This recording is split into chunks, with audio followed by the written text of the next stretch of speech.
Yeah, looks like they back for a fifth season, man. Who that? Sports Roundtable. Who?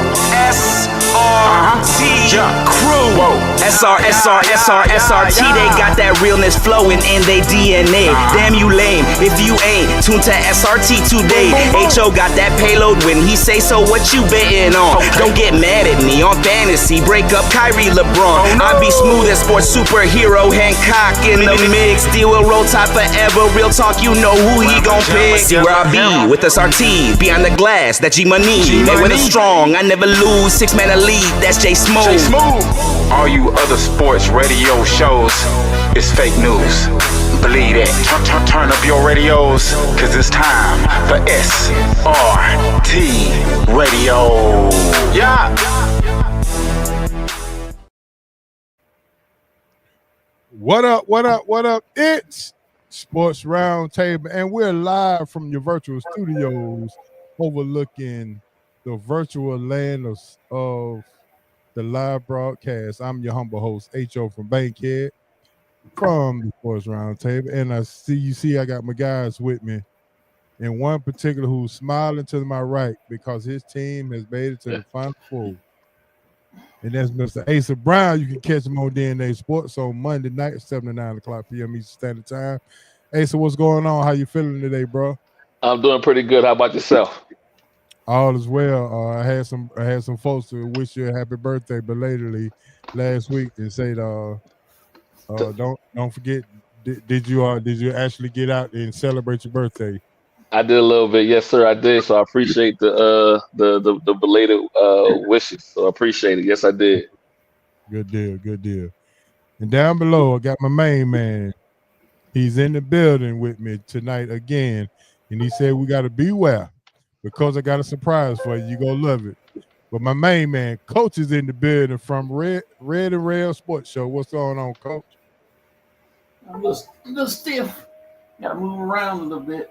All right, let me give you some hand claps then. How about that?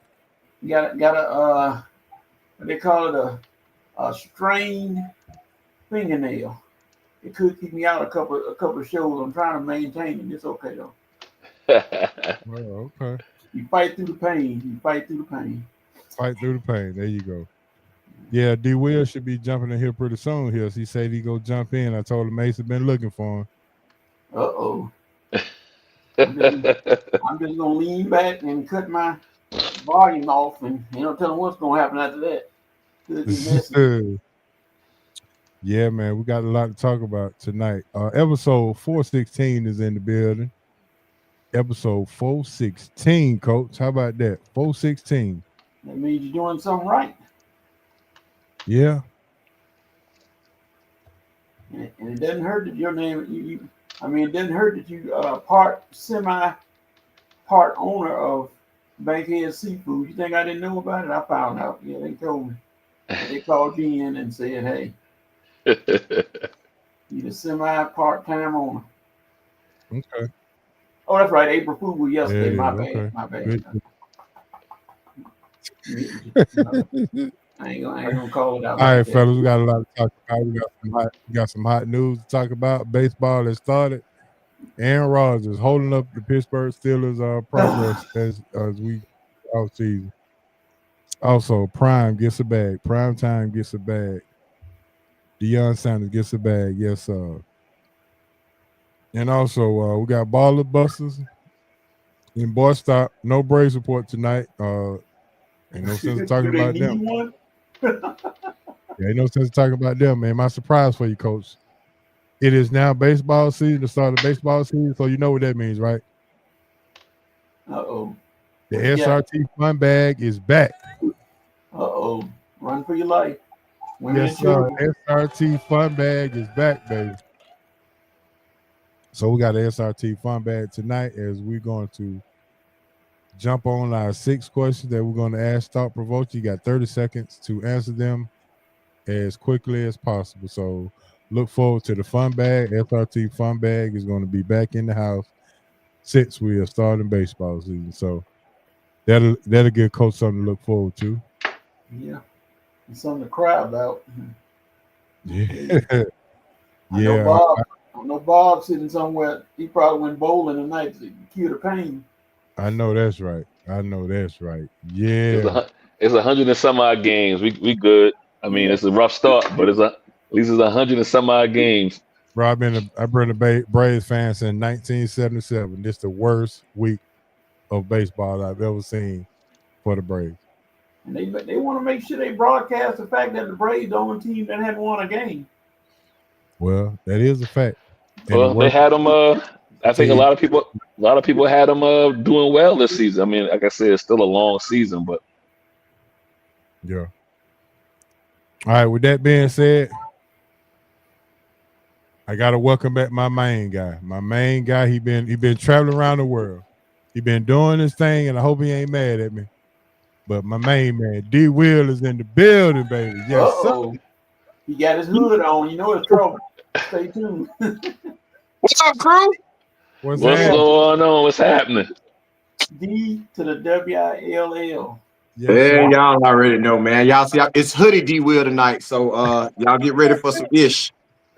All right. So first of all, D. Will, we're gonna start off on a good note. We're gonna start off by talking about how proud were you to see nephew do his thing with his team, making it to the NCAA Big Dance.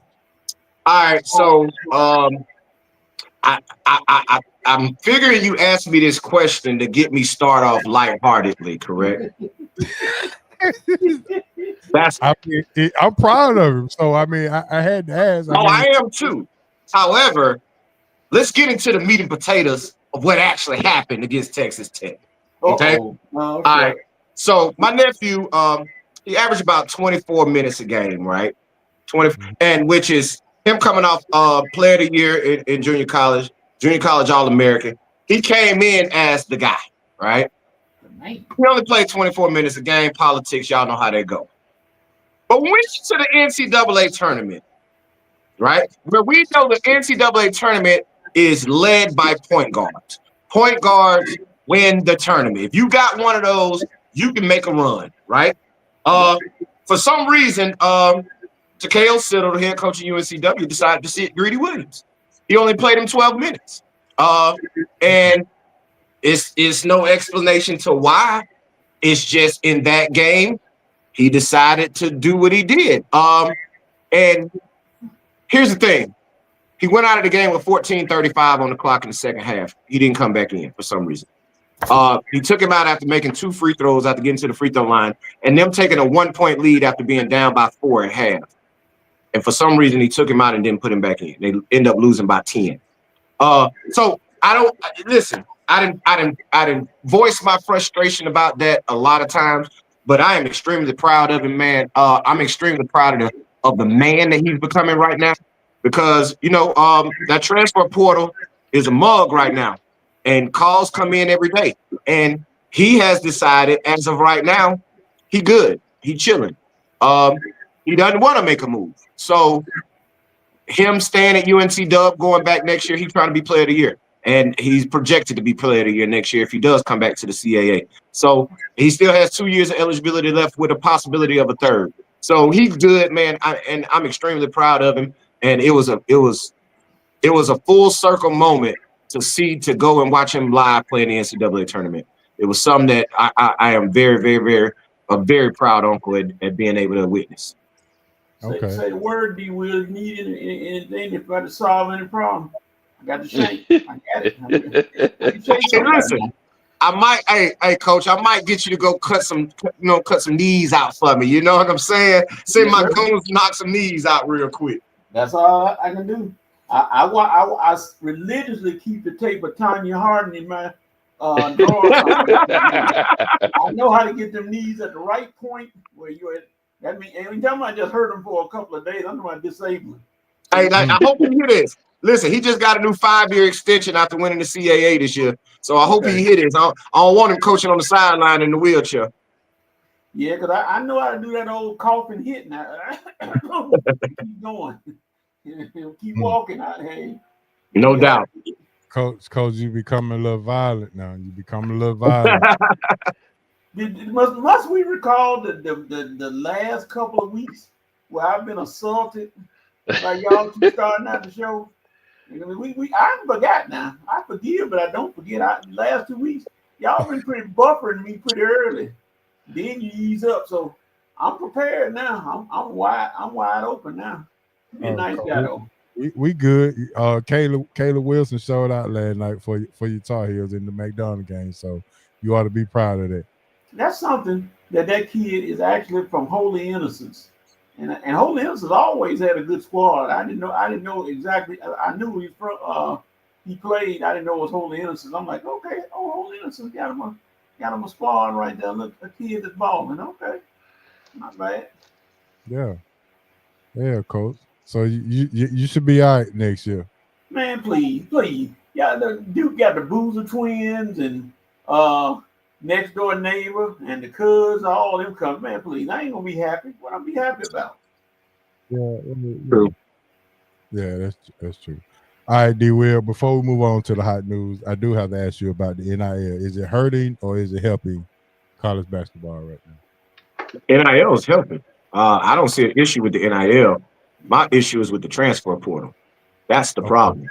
So why open up the transfer portal during the Sweet 16 when you got players actually going into the portal before they even played in the game? That's the issue. Said Justin Pippen of Michigan. Right. But they leave the guys no choice. You open the portal during the tournament and you only give them 30 days to get in and get out. And then you're penalizing anybody who tampers, who speaks to a kid prior to them ending their basketball season. So, the transfer portal is the issue.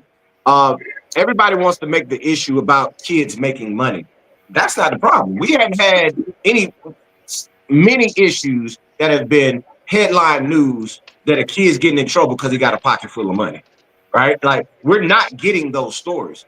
The issue is the transfer portal and the way it's currently constructed and the way it's governed or lack of governing from the NCAA. Until we fix the transfer portal and we get something that's concrete that doesn't allow the Wild Wild West, kids are going to always leave for money. That's fine. You can do that. But until we start making contracts and have some sort of accountability by the institution and by the player and by the coach, until we get that, man, it's going to be the Wild Wild West and it's never going to change. And the NIL is not the issue. Should they have a governor or somebody to govern that transfer portal? Or how should they what would be your suggestion? Commissioner.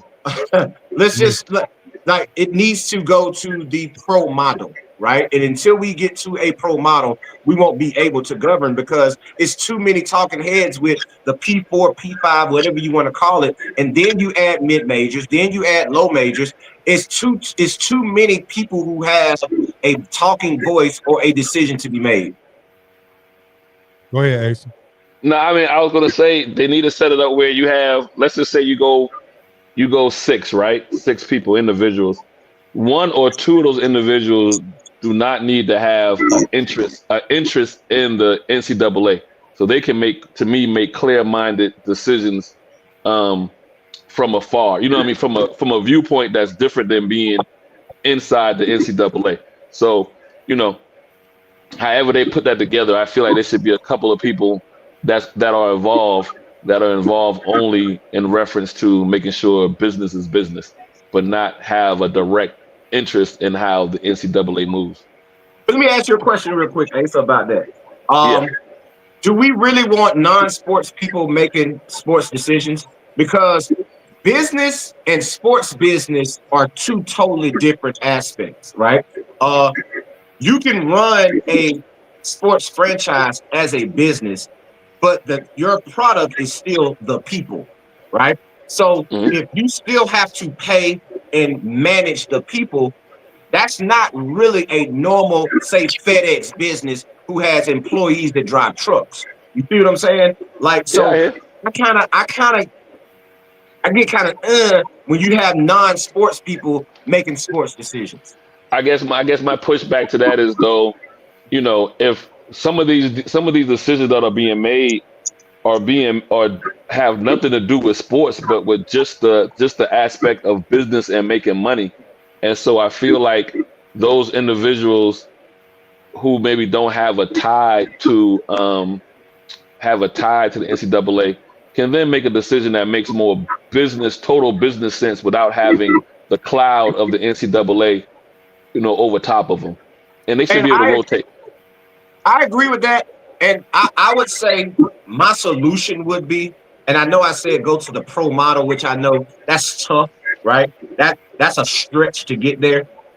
But what we are starting to see is, and what we're hearing a lot more of, is ownership, right? You get ownership of these programs, and they'll be able to run it, like you say, like a business. And a lot of those people will be non-sports people, right? They will be owners of businesses. So I think that can work because they can then employ people to run the football side, and goes back to what I said earlier, going to a more of a professional model. Yeah, right. I just want to see some balance in there. That's all. You know what I mean? However that balance gets taken, and it's going to go in cycles. But right now, SEC has all the dominant power. Right? They have all the power. So how do you stop from 5 years from now from the Big Ten having all the power? You know what I mean? You put a few people in there who don't have any ties to Big Ten, SEC, ACC, or whatever. And it's not going to be a perfect model, but that just would be one of my thoughts. You know what I'm saying? So, true. But the way it is right now, though, as the SEC sneeze, everybody catch a cold and the flu and whatever, you know what I mean? And not just for this season. It goes down for the next 2 or 3 years because they make a decision now that benefits them, and it takes time for that to kind of fade out. Again, I think if we had somebody that wasn't so tied into the NCAA, we may not have had these. We may not have had this craziness with the Pac-12 dissolving. You know what I mean? Because you had nobody there to talk some sense to the UCLAs and the USCs who are kind of the money holders in that. And now you got the Big 10, which is the Big 15, and that's the reason why I'm saying, or the Big 16, and that's the reason why I'm saying in another couple of years they're going to be the power brokers to what's going on. So, but let me do this. Let me speak specific to basketball, right? Specifically to basketball. For the NCAA and college basketball, the actual transfer portal, you're about to dissolve the mid-major brand. That's what's going to eventually happen. You're going to dissolve the mid-major brand. You have a lot of SWAC programs and HBCU programs who are having conversations of going to Division II for athletic programs, or they won't be able to fund because they can't afford a Division I program, right? Yeah. But let me spin it back to the players.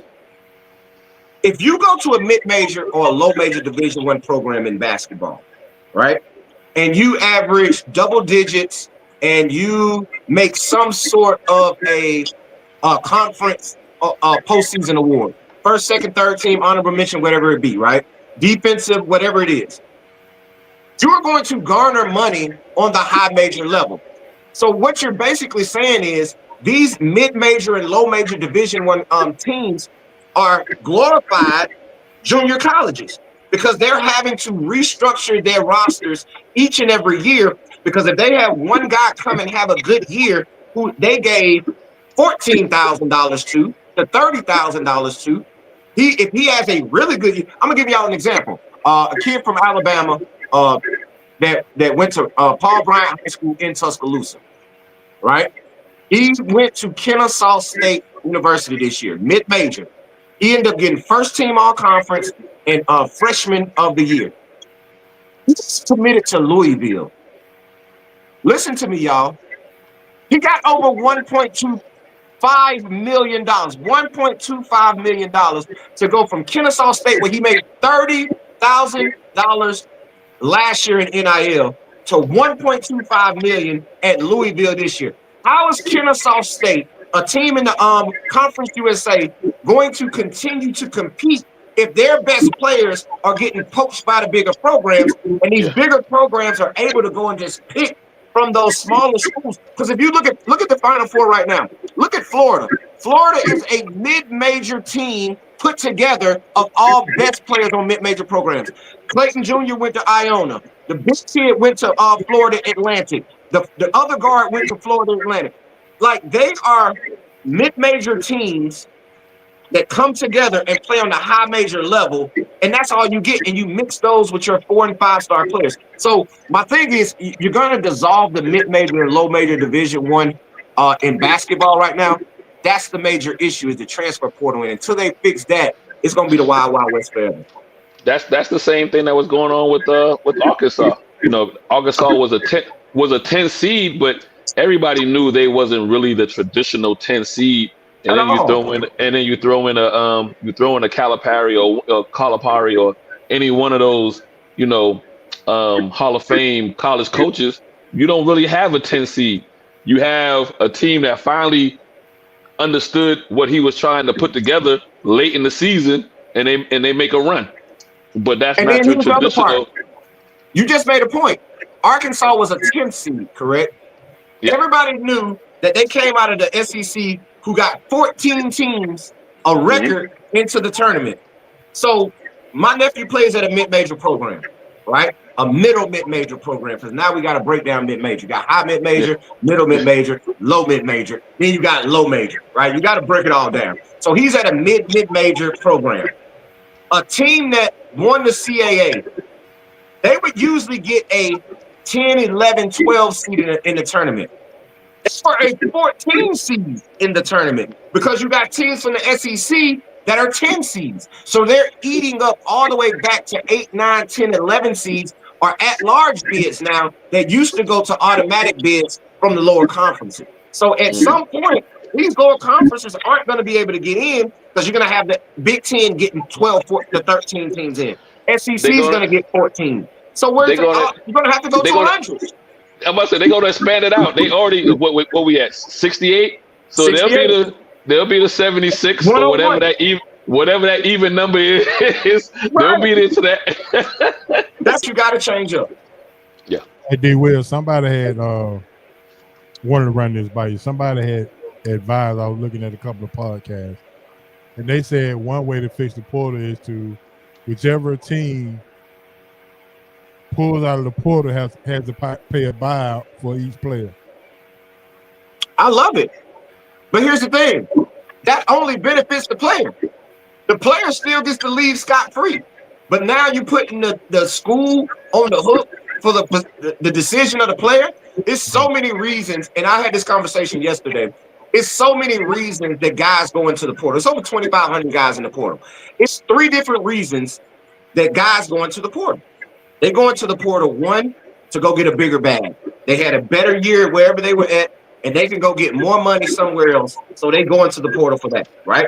2, they were told that you're not going to be retained at this program next year.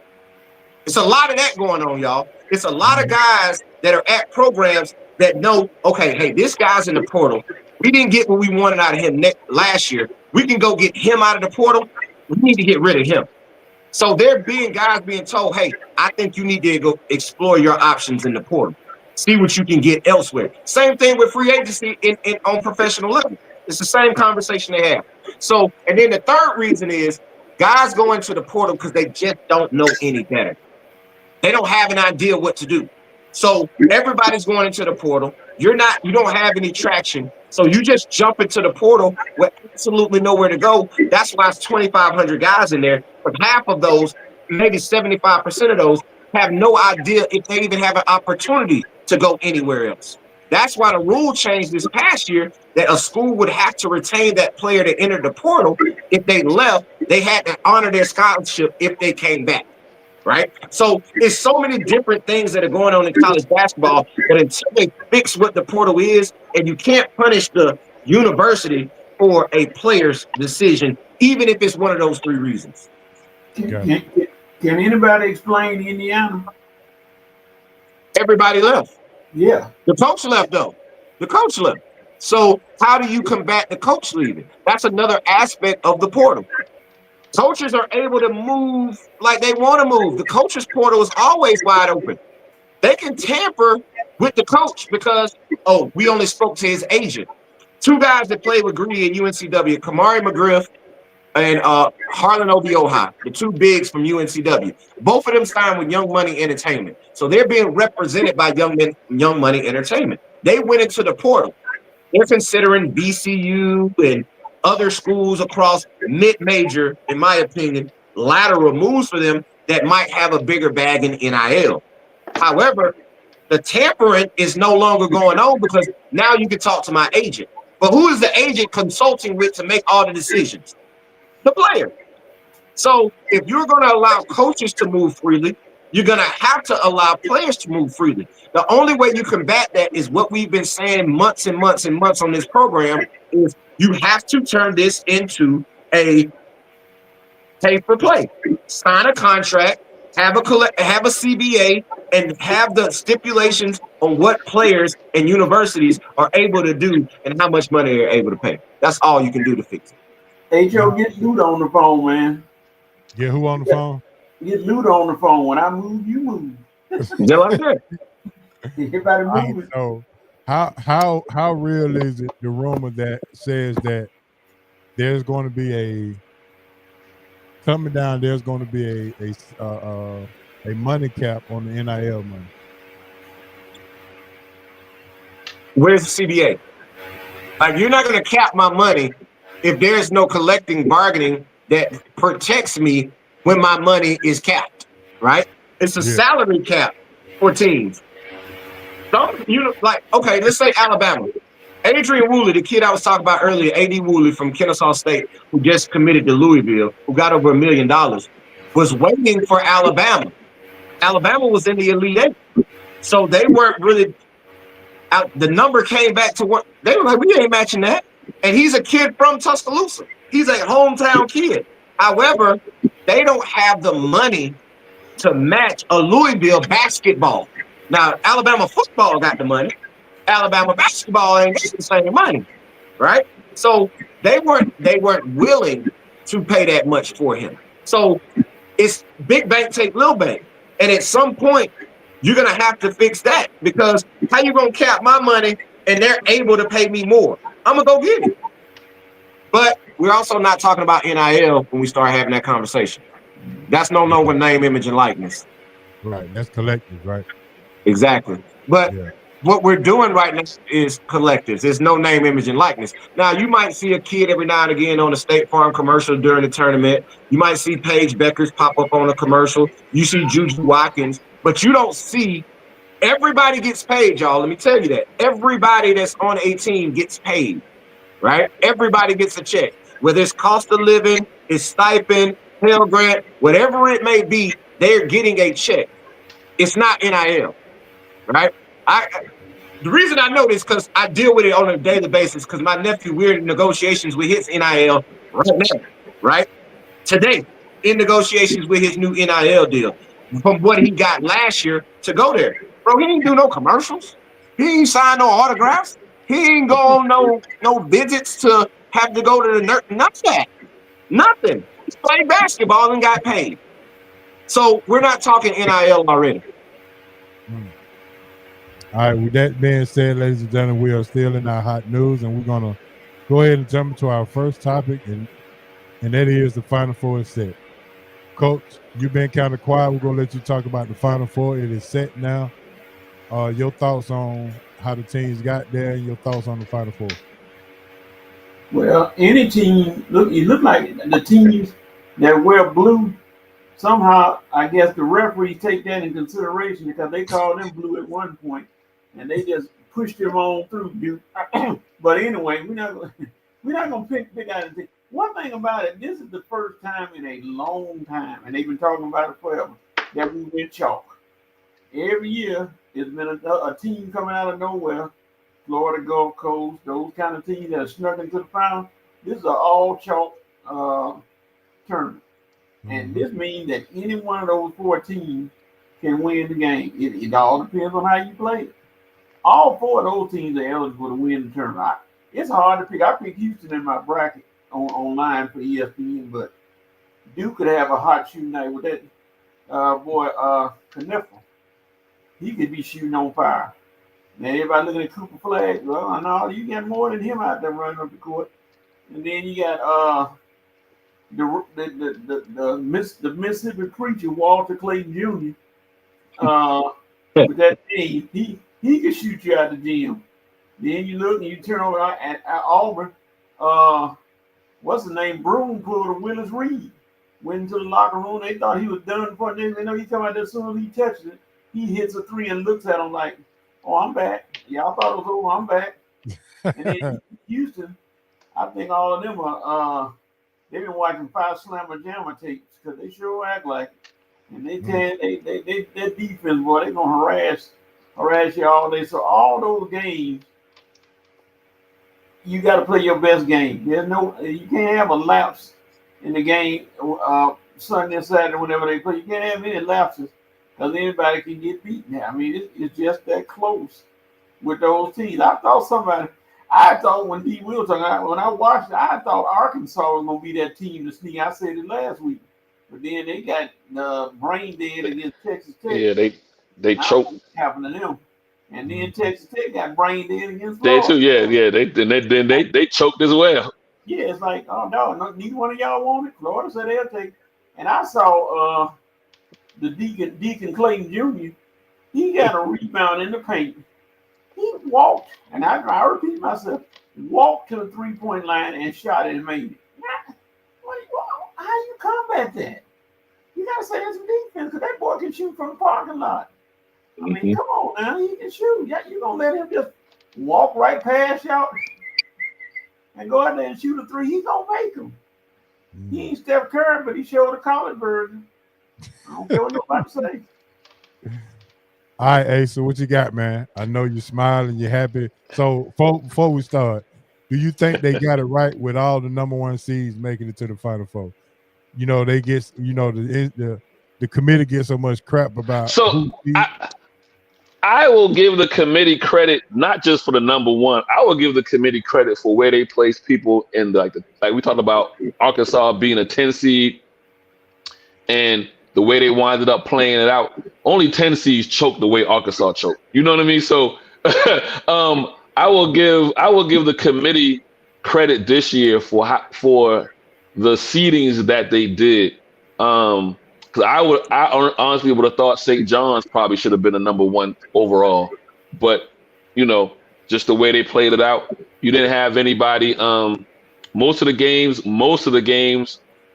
were good. Again, what was Clemson? Clemson was a 7 seed. So they had them perfect because you come out and shoot the way they shot. You know what I mean? Like I feel like they didn't place anybody too high or too low. And so looking at Auburn being a number 1 overall seed, even though they ended the season, which nobody has seen before, you know, losing 3 out of the last 4 and only getting to, you know, the semifinals or, you know, not getting to the championship round in your conference, them getting the overall number 1 seed was a testament to them looking at their strength of schedule all year long. So, you know, like you said before, we give the committees crap when they, you know, when they either put teams in the wrong bracket or seed them incorrectly. This year they did a pretty good job. There's nobody off the top of my head who I believe probably, you know, where they were seated and or what bracket they were put in had much to argue about. You know, now, you know, Hurley could argue, but he gonna argue about anything. If he had won that game against Florida, he was gonna argue anyway.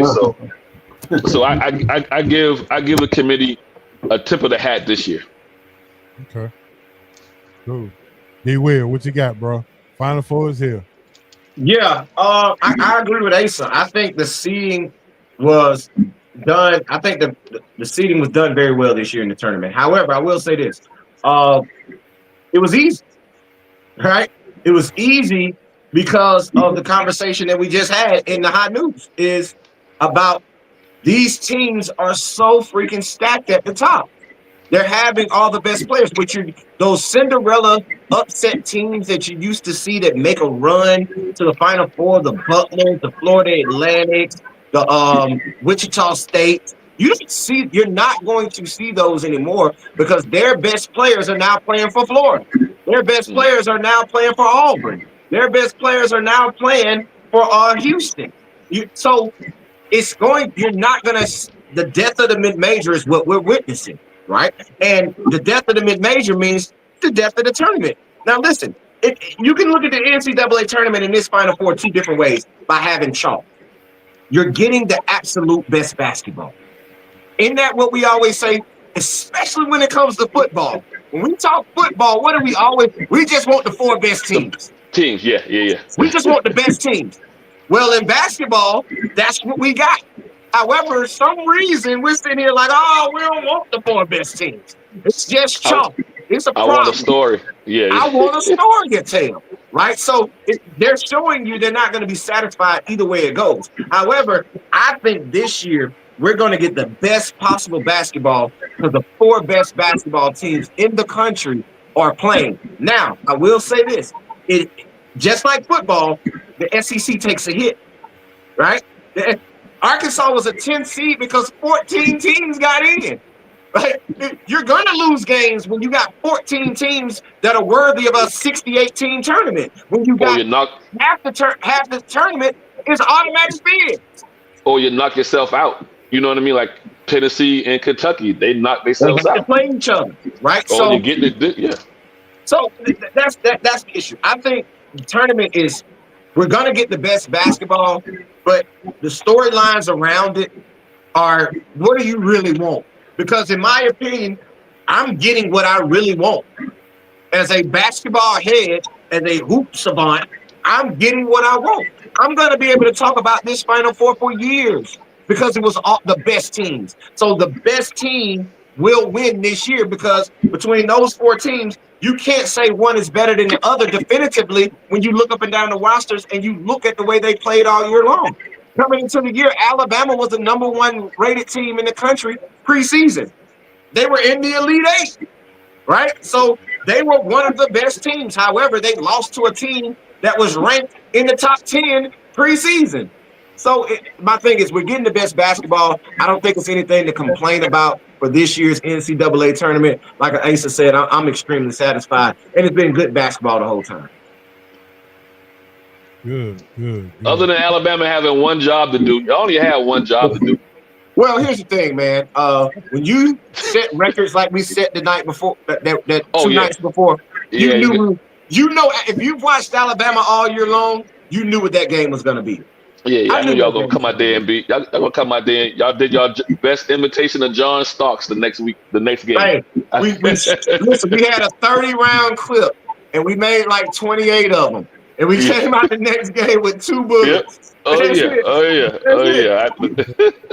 D-Will, every time I see Mark Sears, I just want to go back to the old Jackson 5 when they were all together. And I just want to go, every time I see it, that afro be going side to side. That's it, man. But listen, I love Mark Sears. I love him. I love what he did from Alabama. I scouted him when he was in high school. I pulled up some, man, I got an iPhone now. Still got my Android, still Team Android, but I got an iPhone now. And I pulled up on my iPhone some notes I had from him when he was in high school. And it was the same thing that he is today. I love Mark Sears, but I knew it was going to be tough. It's going to be tough to win a national championship with your leader and your guy being 5'9", 5'10". I'm sorry, it's not going to. It just. I knew at some point. Did you see how they were running him off the 3-point line? Oh yeah. I mean, simply, and then the same thing for your transfer in Holloway. He also small, right? Mm-hmm. So they were just running him off the 3-point line. They were allowing LeBaron Philon to shoot the ball with you, who is a 30% 3-point shooter, but you know he's not going to beat you from the 3. Nope. So you allow that guard to shoot. You run the other guards off, and like I say, man, you make that many threes a night before it's going to be tough to make shots like that again. Yeah. And you were going to need that against Duke because Duke's athleticism across the board is, it's next level. All right, well, the next question is going to be, out of the 4 coaches, nobody has won a championship. And D-Will, I'm going to start back with you. Who do you say is the best coach out of the 4 that's going into the Final Four right now? Or who's the hottest coach? All right, that's two different questions. The best and the hottest are two different answers. The hottest is the Florida coach. What's his name? The young guy? Todd Golden. Todd Golden is the hottest, bro. Like his energy of being as young as he is. What is he? 37, I think. 37, like that.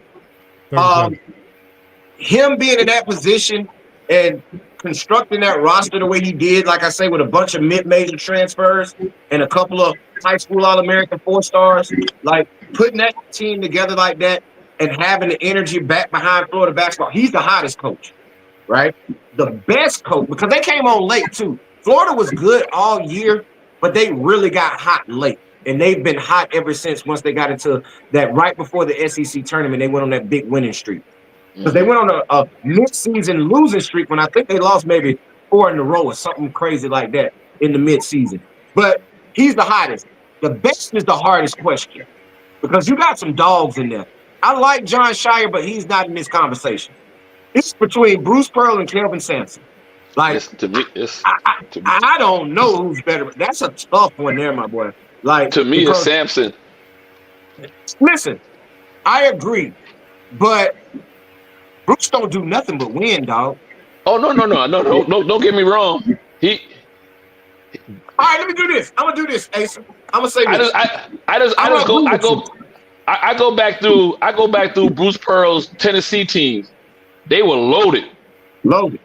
Sampson always seemed to take those JUCO boys every 2 or 3 years and make something out of them. You know what I mean? I'm saying, that's the transfer portal now. That's why it's so good. No.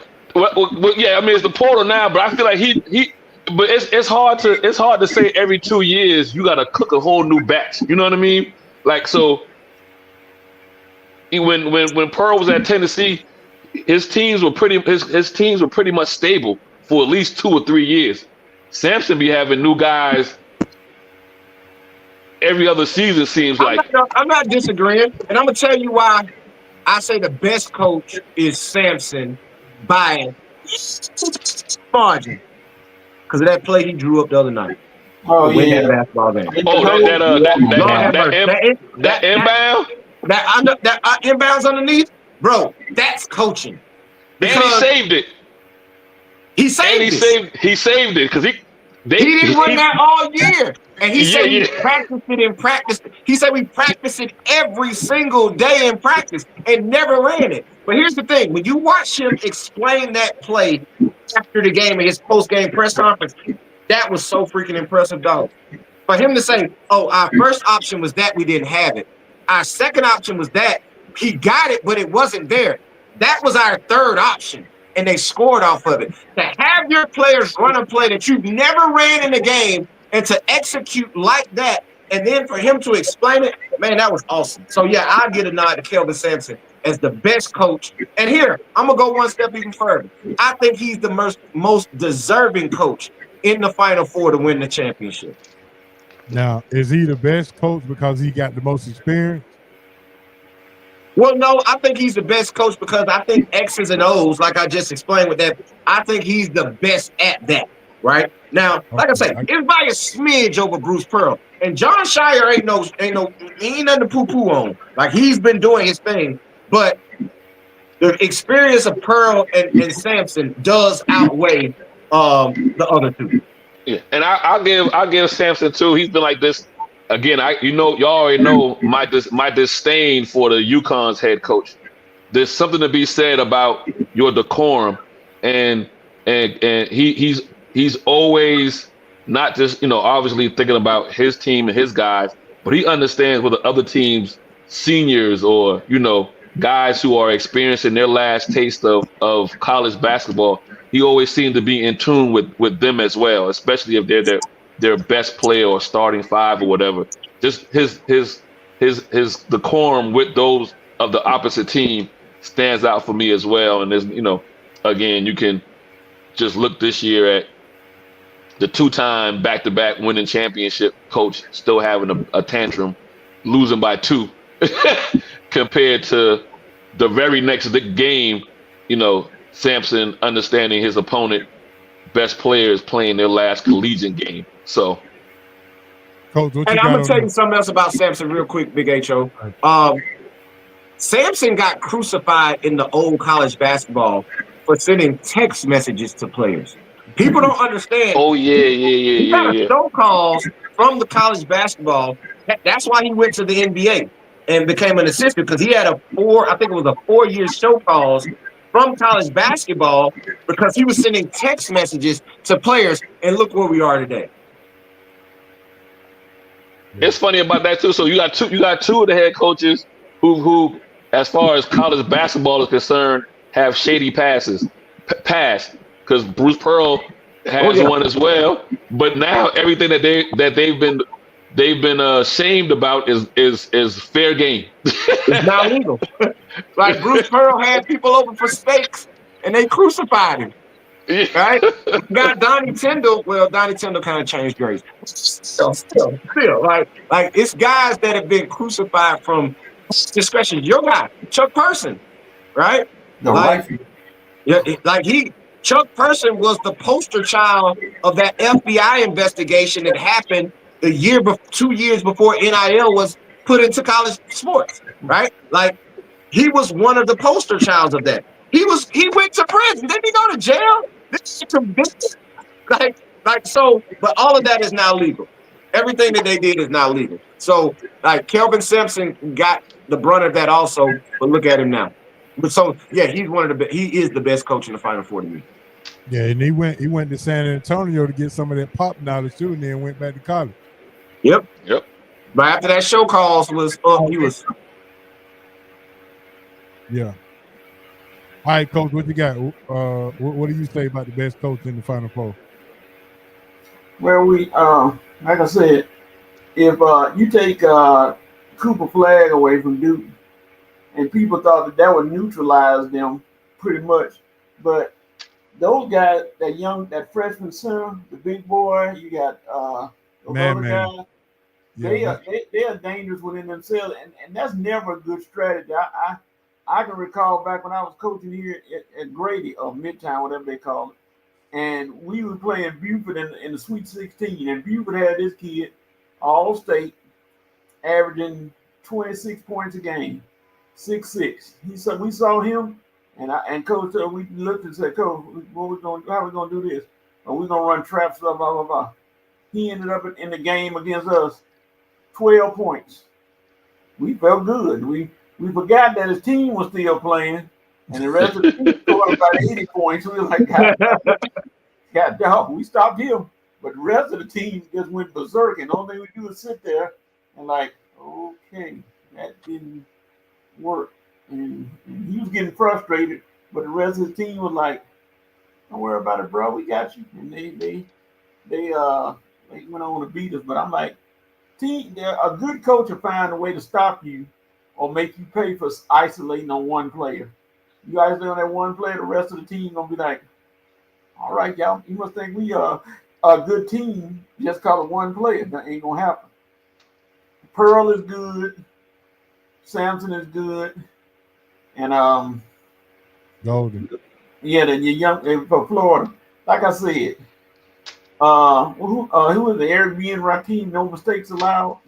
You can't make a mistake in that game. In those games, when they play Saturday, no mistakes. It's gonna cost you. Any mistake, any shooting slump, or taking poor shots, or turnovers, or missing advantages. I don't see a blowout in any one of those games. If there's a blowout, I would be completely shocked. Me too. I think the Auburn Florida game could be, just depending on how healthy Broom is. You know what I mean? You'll know that in the first 5 to 6 minutes of the game. But outside of that, to your point, I don't think there shouldn't be any blowout. Should be good games, unless somebody just gets stupid. Here's the thing about it, though, Asa. I think Auburn's guards can match the guards of Florida.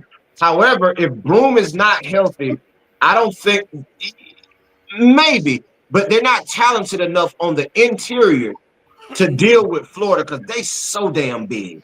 Yeah. Florida is huge, and they can run a lot of those bigs out there at you. If Broom's unable to go and be able to score on the inside like he's done all season long, and he don't jump over a wet paper bag. Like he the Angel Reese of men's college basketball. Like if he's able to give them points on the inside, it's gonna be tough because I think the way Denver Jones and Pettiford are playing right now, they can match the guard play of Florida. As good as Walter Clayton Jr. is on fire right now, he can get rolling just as well. And in that Sweet 16 game, you saw Denver Jones can get it going when he went on an 11-0 run by himself. To put that game out of reach. So I think I got Auburn in that game. I'm just gonna be honest with you. The way Florida played them all season long and the way they looked in the NCAA tournament against each other, bro, I'm telling you, man, I really like Auburn to win that game if Boone can give them inside scoring. And just when you saying that all 4 games is going to have a player that nobody expects to be good, playing good. Somebody gonna come out of nowhere and gonna ball, and they're gonna be like, well, where's this? He's been good, but he hasn't been outstanding. Speaking of the everything being chalk or whatever, I actually think this is actually good for the next level as far as getting to NBA play. Because as far as viewership goes, you know, we as a society, we can't remember what we did yesterday. So, you know, kind of condensing the talent pool into, you know, your better teams might be a way for people to follow to the next level, back to the NBA. You know, just a possibility. We'll see how this works out for the next couple of seasons, but I think it might be a good thing for the next level as well. Because if you have a Cinderella team knock out one of your favorite teams to get to the final, most people then check out of the tournament, and then you only have your casual people who are excited about the tournament because, you know, I went to Florida Gulf Coast in 1988, so now I'm checking in. But I think your real people who will follow these players at your bigger programs will then follow them to the next level as well. So it's just my thought where, you know, yeah, you may give up the excitement of having unknown teams, Cinderella teams, but it might be a benefit to the next level to retain eyeballs from college to the pros. Yeah, because you actually get, like, Hancock would be able to watch this Final Four. It got guys that are going to be playing in the NBA next year in it. He said he picked all number ones go to the Final Four because he didn't know no other teams. And this year he wins money, right? And he wins the money. And he's no different than the girl that comes in there and just picks the colors or picks the mascot. No doubt. That name sounds good. Let me put them there, and they're gonna win. Yeah. And if somebody ain't got a chance, and they mess around and fluke up by 2 or 3 points and win, like, come on, y'all. All right, shout out to Maurice. He's trying to make me smile today, but I'm not sure if that's gonna even be possible right now. I don't think there's gonna be a blowout nowhere near in neither of these 2 games. I mean, here's the thing about Houston. Here's the thing about Houston, and that comment, pause. Whew, I read it. I had to read it twice. Pause. My goodness. Come on, Maurice. You do us better than that. But I'm going to say this. Like, the Houston-Duke game, even though I agree, Houston can go into slumps with scoring, right? But here's the thing about it. Their defense. They will make you play the same style basketball, right? If they're not scoring, brother, neither are you. Right, so they will muck up a game to where they make you play like them. However, if they make shots, which they are very capable at doing, they can play in the 80s with Duke, right? However, they can make Duke play in the 60s. So that game, the reason I say it's not going to be a blowout, because even if Houston isn't making shots, Duke is not going to be able to make enough shots or generate enough offense to pull away from Houston, because they're going to make you play, oh, we missing shots, or we going to foul you, we're going to play dirty, we're going to play hard, we're going to pull, we're going to grab, we're going to scrape, and the referees are going to allow them to, due to the magnitude of the game and Duke likes to play that way also. That's the way they beat Alabama. They got physical with Alabama. They put Alabama to 65 points, right? So they're able to also hold you to that. Like Maurice said, they play good defense also, right? So it's going to be one of those games that I don't think that's going to be a high-scoring game, but I think it's going to be a very close game, and it's going to come down to the wire. Will the refs let them play? Oh, they're going to do that. They're going to do that because it's Duke. Because, like I say, Duke plays that way. If Duke was a finesse team going up against this Houston team, I would say, okay, that's a little different. But Duke is not a finesse team. Duke is a physical team. They like to get out and run, and they like to shoot the three. But if you see what they do, a lot of their stuff is in transition, and it is going downhill, getting to the basket. And when they get to the basket, they kick out for threes, right? It's not a lot of perimeter. And you got your boy Cooper Flagg, who plays in the mid-range, right? He's a mid-range player. So, yeah, I really truly believe that they can do that. Yeah, because they're going to let them play. Plus, coach, they all number one seeds, so there's no need to blow a whistle to make anything. There's no need to level the water when you got all number one seeds. So they're gonna hopefully they go in there and swallow their whistle for both games. Right. Yeah, because I know how the referees get a big time game like this and got all these eyes on it, and they want to make a call. Excuse me. They want to make a call and everybody see them make a controversial call or something and eject themselves. Well, hell, they're going to go to the monitor and review it 753 times anyway. Oh, Lord. And still get it wrong. They still get it wrong, man. It don't matter. They reviewed a call in the girls' game. You could see the girl with Connecticut hands slap it. And they went right to that monitor. I'm like, does everybody in America didn't see this? But my thing is, the referees have always been a part. Bro, trust your instincts, man. We know what it is. Like, we don't have to go to the monitor for everything. Or they need to adopt the NBA rule, which is hit the green light. Let them challenge. We don't need to, because with the way y'all doing it, y'all just going to the doggone thing every time. Mm-hmm. Yep. Yep, I agree. All right, man. Moving on. The MLB has started. Baseball season is here. That's why we got our SRT fun bag now. Woo! Boy, Lord have mercy. The LA Dodgers and San Diego Padres are the hottest team in the league.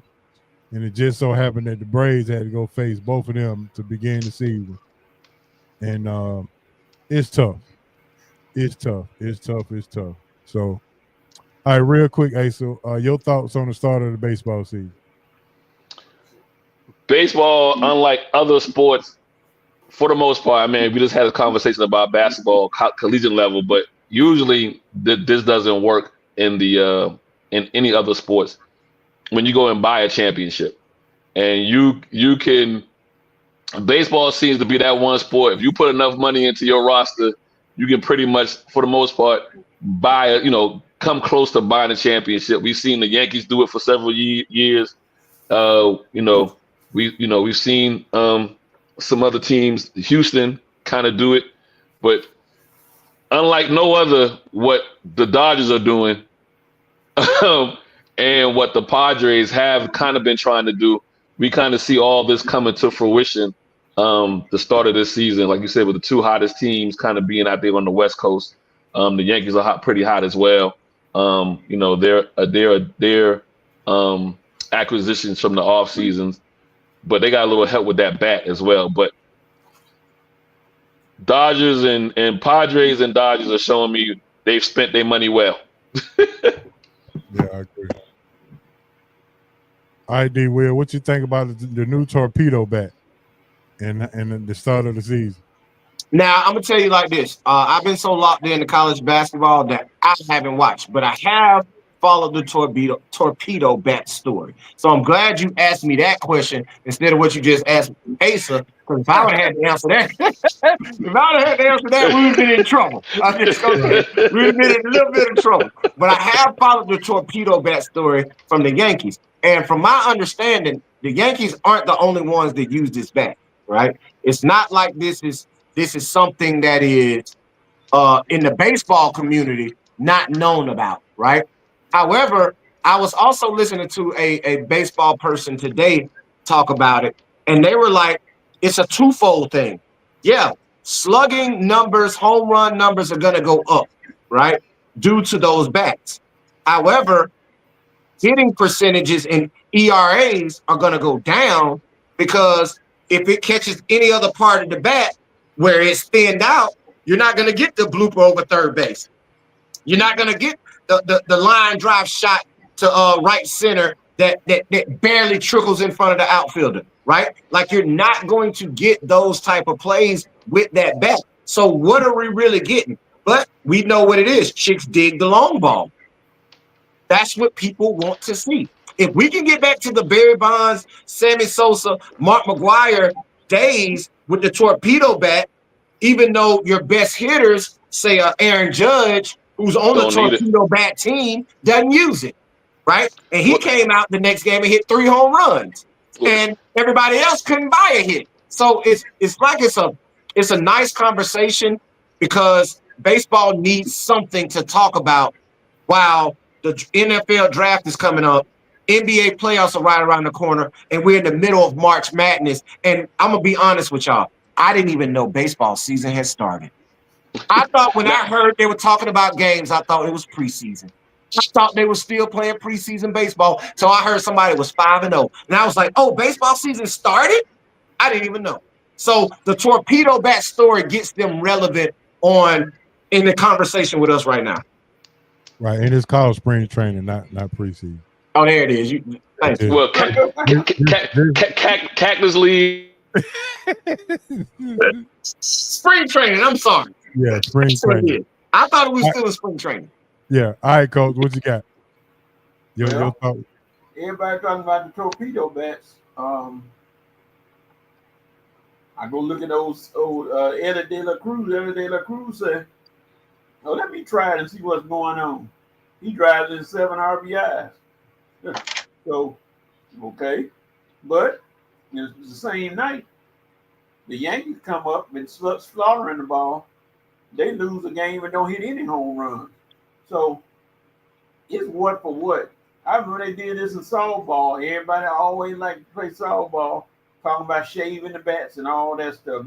This is legal though, and softball is not illegal. And I remember an umpire had a tournament say, "Hey, okay, we're gonna test your hitting skills." He put 2 bats behind a catcher. Told him, put all your nice little expensive bats up in your bag. These are the only 2 bats I'm gonna allow you to use. And watch the ball drop and the hitting went down. Jokers who use those bats, pop-ups, ground balls, and everything. And I was just saying to myself, if you can hit, you can hit. It doesn't matter what bat you use. I mean, it may make it psychologically make a difference. But if you can't hit, you get exposed easy if you have a regular bat. You ain't got some. Oh, and by the way, I went 5 for 5. I wasn't worried about it. I just got to hit it the right field and make them laugh while they're running hard. But I mean, the bats don't make a difference. And right now, I don't think it's gonna make a difference. People start going to them.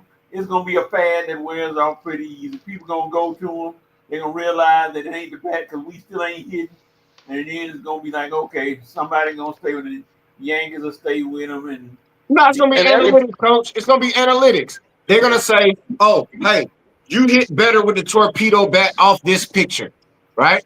Oh, we're going left-handed. You're gonna use the torpedo bat this time because it works better." So, yeah, it's that's what it's gonna become.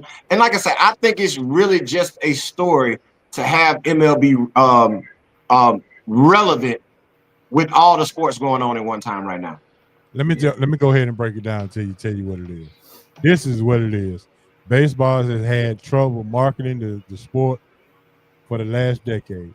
They've been juicing the balls, and juicing the players. Yeah, and they figured out that that's not working. So we're not gonna juice the balls. We're gonna juice the bats. But the problem with this is you're moving most of the meat of the bat to the middle or right there in the sweet spot. But what if the hitters still don't know how to hit the ball on the sweet spot. You still not gonna be able to, be successful. So you still gonna have to use some type of some feel about it. Either way it goes. I mean, you're right, H. So you got that. You also, these home runs happen to be the Yankees, and they happen to be playing in that little league ballpark. So, where the front porch is, 100 feet from the first base. So, as the season goes on, to D. Will's part too, you'll start seeing, depending on what park you in. Obviously, Milwaukee must have got a bad set of their starting half of their rotation got to be horrible because it wasn't just the one guy that them boys hit. They hit everybody. So it just ain't the Braves having some issues with with the starting rotation. Milwaukee don't seem to be there either. But as the season goes along, I think the numbers will kind of come to level. But I love it for the Yankees. I want them to be long ball hitters because when you get to the playoffs, your better teams have better pitching, and so they'll be just like last year. They'll get pretty far, but they won't be able to win anything because all they will be relying on is the long ball. Yeah. Hey, what Hancock say? Ho, water always sinks to its level. Yeah, water always sinks to its level for sure. All right, D. Will, I know you got to get out of here. Before you get out, I need to ask you about Mr. Primetime. Mr. Deion Sanders gets a bag for Colorado, and he didn't have the market for it. He didn't have to go to them. They came to him and said, 5-year extension, $54 million. He was once last year. He was the 38th highest paid coach. Now he's in the top 10, maybe even the top 5. 10.8 versus 5.4. He doubled his salary within 3 years. Your thoughts on Prime? He didn't get enough. He's worth more. If you look at what he's brought to the University of Colorado in his 3-year tenure at that school, man, he has, like, Deion literally is the LeBron James and Steph Curry of college football. You can't put a cap on what they are worth to their franchises or to his institution. You can't put a dollar amount on that because you're making money hand over fist because of him, right? And I'm glad he got it and he deserved it. But like I say, I don't think it was enough. However, it was right on point. And I'm going to tell you why I think it was right on point. This is a prove-it year for Deion. Can you really do it without Shador, without Travis, without Shiloh, without your core, without you having invested interest into the outcome and the development? Can you do it now? Right? Because I'm here to tell you, I hadn't coached basketball since the 2020 season. I retired from coaching in 2020. And y'all know why I did that? Because we sent my nephew to play his senior year of high school basketball at another school. And I didn't have the desire to coach any more kids outside of him. I got the desire to help them get to where they need to get on the next level. If that's possible, I can help you get better as a basketball player. But for me standing on the sideline and investing my time into one team, I don't have that same desire anymore, so I don't do it. Because I did it because I enjoyed doing it with him. We're going to see if Deion has that issue now that his kids are gone.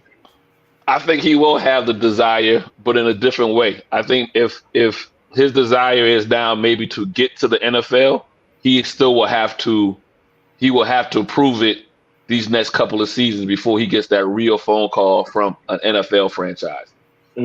So I feel like his desire, I get what you're saying. I feel his desire will go from a personal level as far as making sure his sons are straight to now making sure I am straight getting to the next level. So if his desire changes to me, to what do I need, it can work. Yeah. Mm-hmm. With that being said, D. Will, does Deion have pressure on him now? Does he have to prove anything? You said. Lord have mercy. He don't have to prove he's worth the money because I don't think he's getting enough money.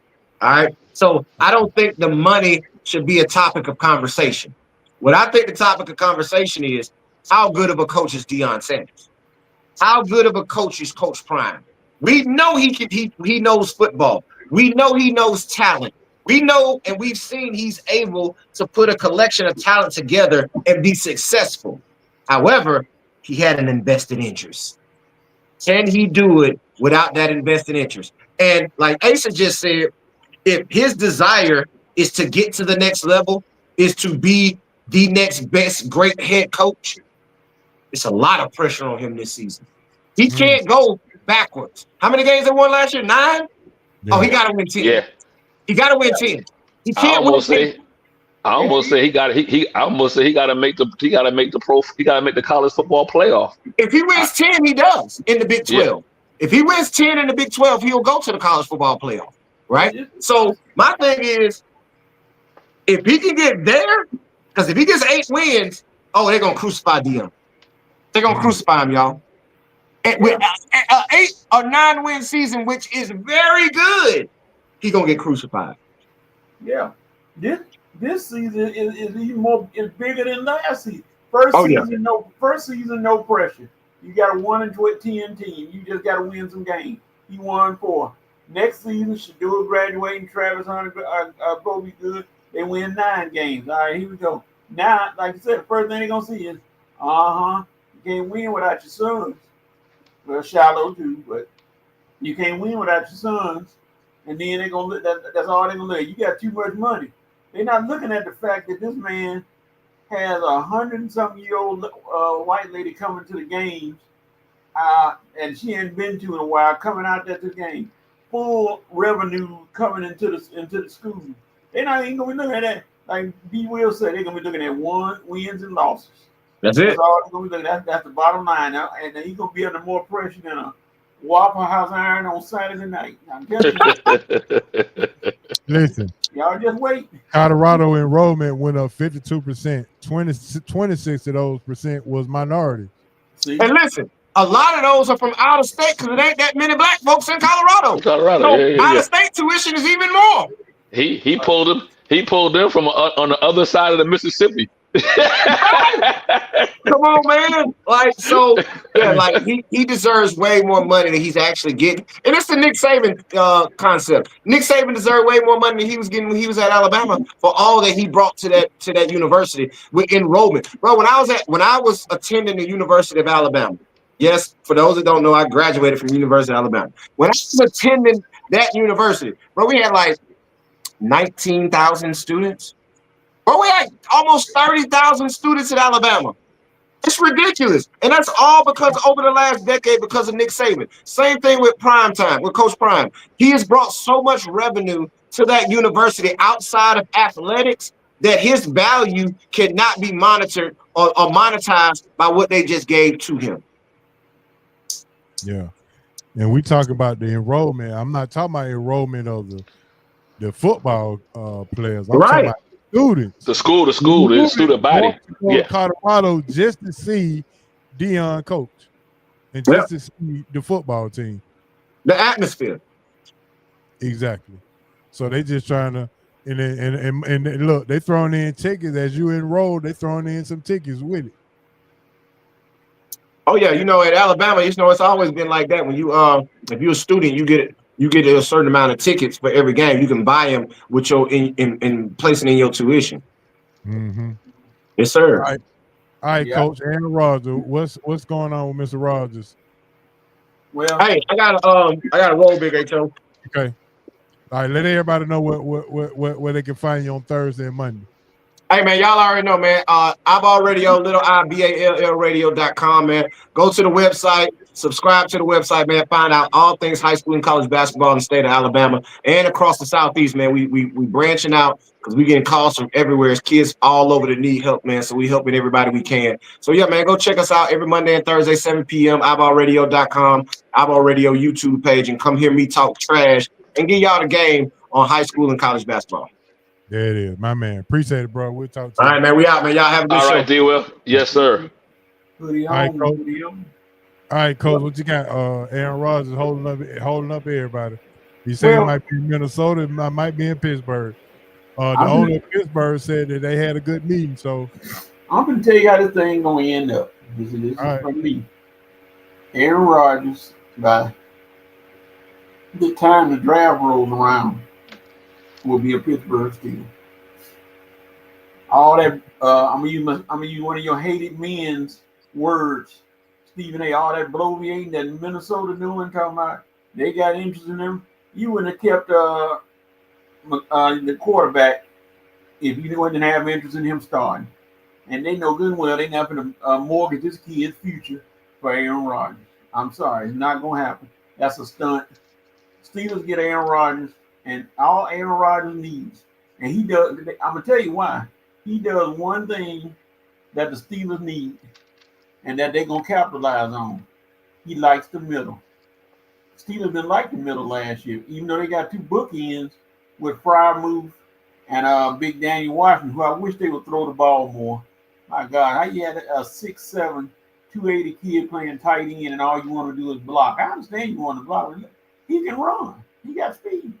So Rodgers gonna be with the Steelers because they fawning over Mason Rudolph, but they're not serious about Rudolph. Now, in the off chance, which I know ain't gonna happen, but people like to speculate these mock drafts. But if I see another mock draft, I'm gonna drive to the person who did it and I'm gonna tear it up right in their face.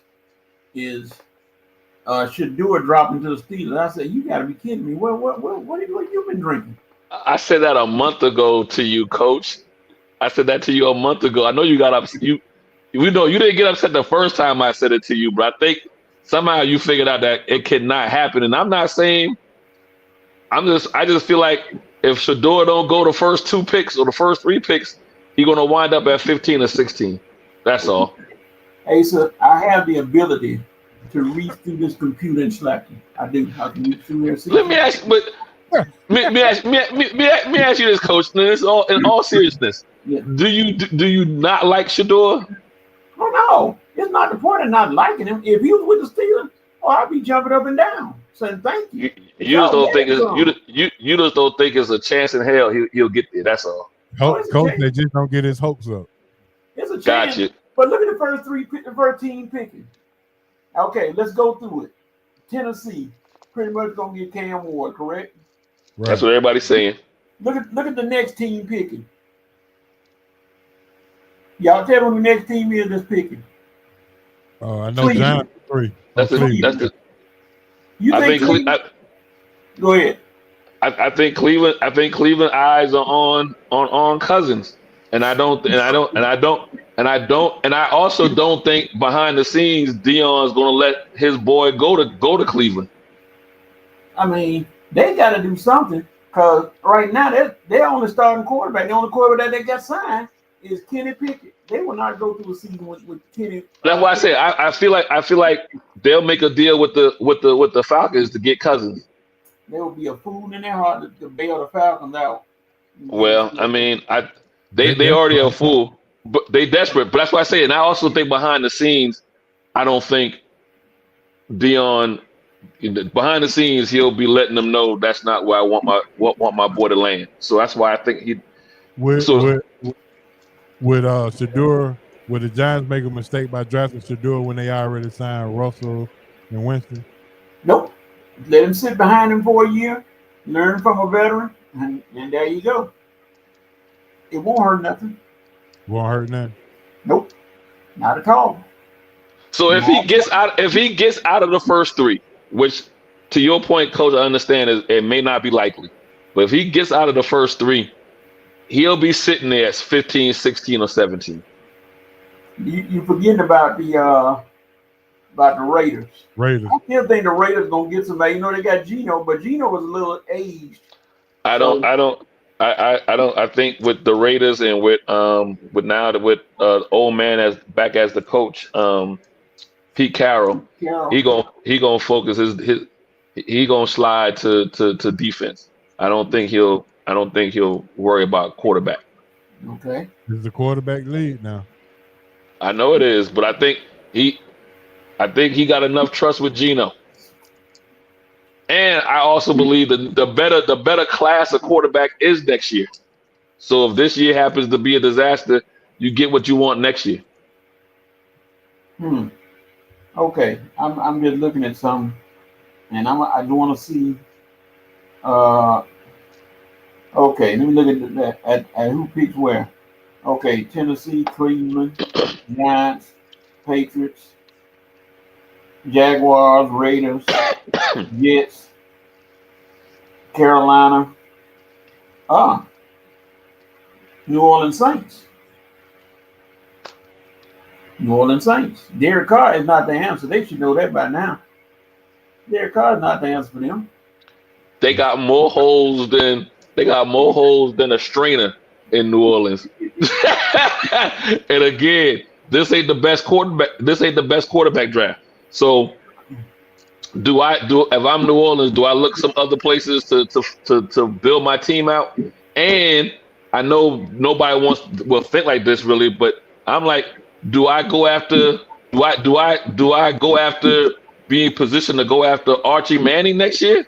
Bring the because in that city the Mannings are the closest thing to Jesus himself as far as football lore goes.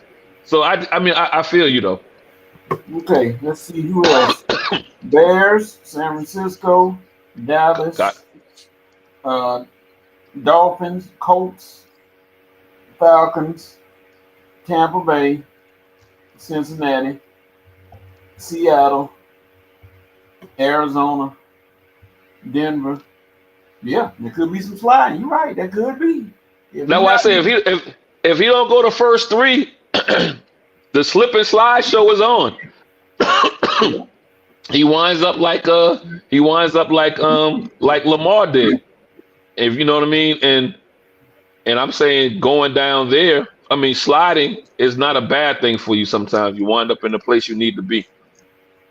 And I think Dion will be all for Shador being with Tomlin. Yeah. Oh, he'll love it. Yeah. What up, Dave? You good, bro? What up, Dave? You good? All right, man. Let's go ahead and jump on off and let's get to this. Ballers, busters, and bus stop. Yeah, let's go ahead and jumping into it. Go ahead and put your ballers and busters and bus stops in the chat so we can read them out. I'm gonna go ahead and start this thing out, man. My baller this week goes out to the Duke Blue Devils for making the Final Four. As I gave John Shire a mid-season talk, and after last year, we definitely needed to talk after he acted like a first-year coach in the Elite Eight, losing to North Carolina State. So, shout out to John Shire for buckling down, getting the team older to go with Cooper Flag, and now we're here. Now you got to complete the mission. So let's go ahead and do it, Mr. Shire. So that's my ball. All right, Asa, what you got?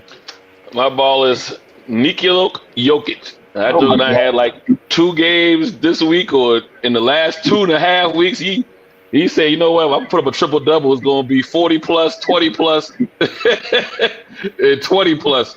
Granted, they lost the other day, but he put up 61 in a triple double effort. And so that's my baller is the Joker out of the Nuggets.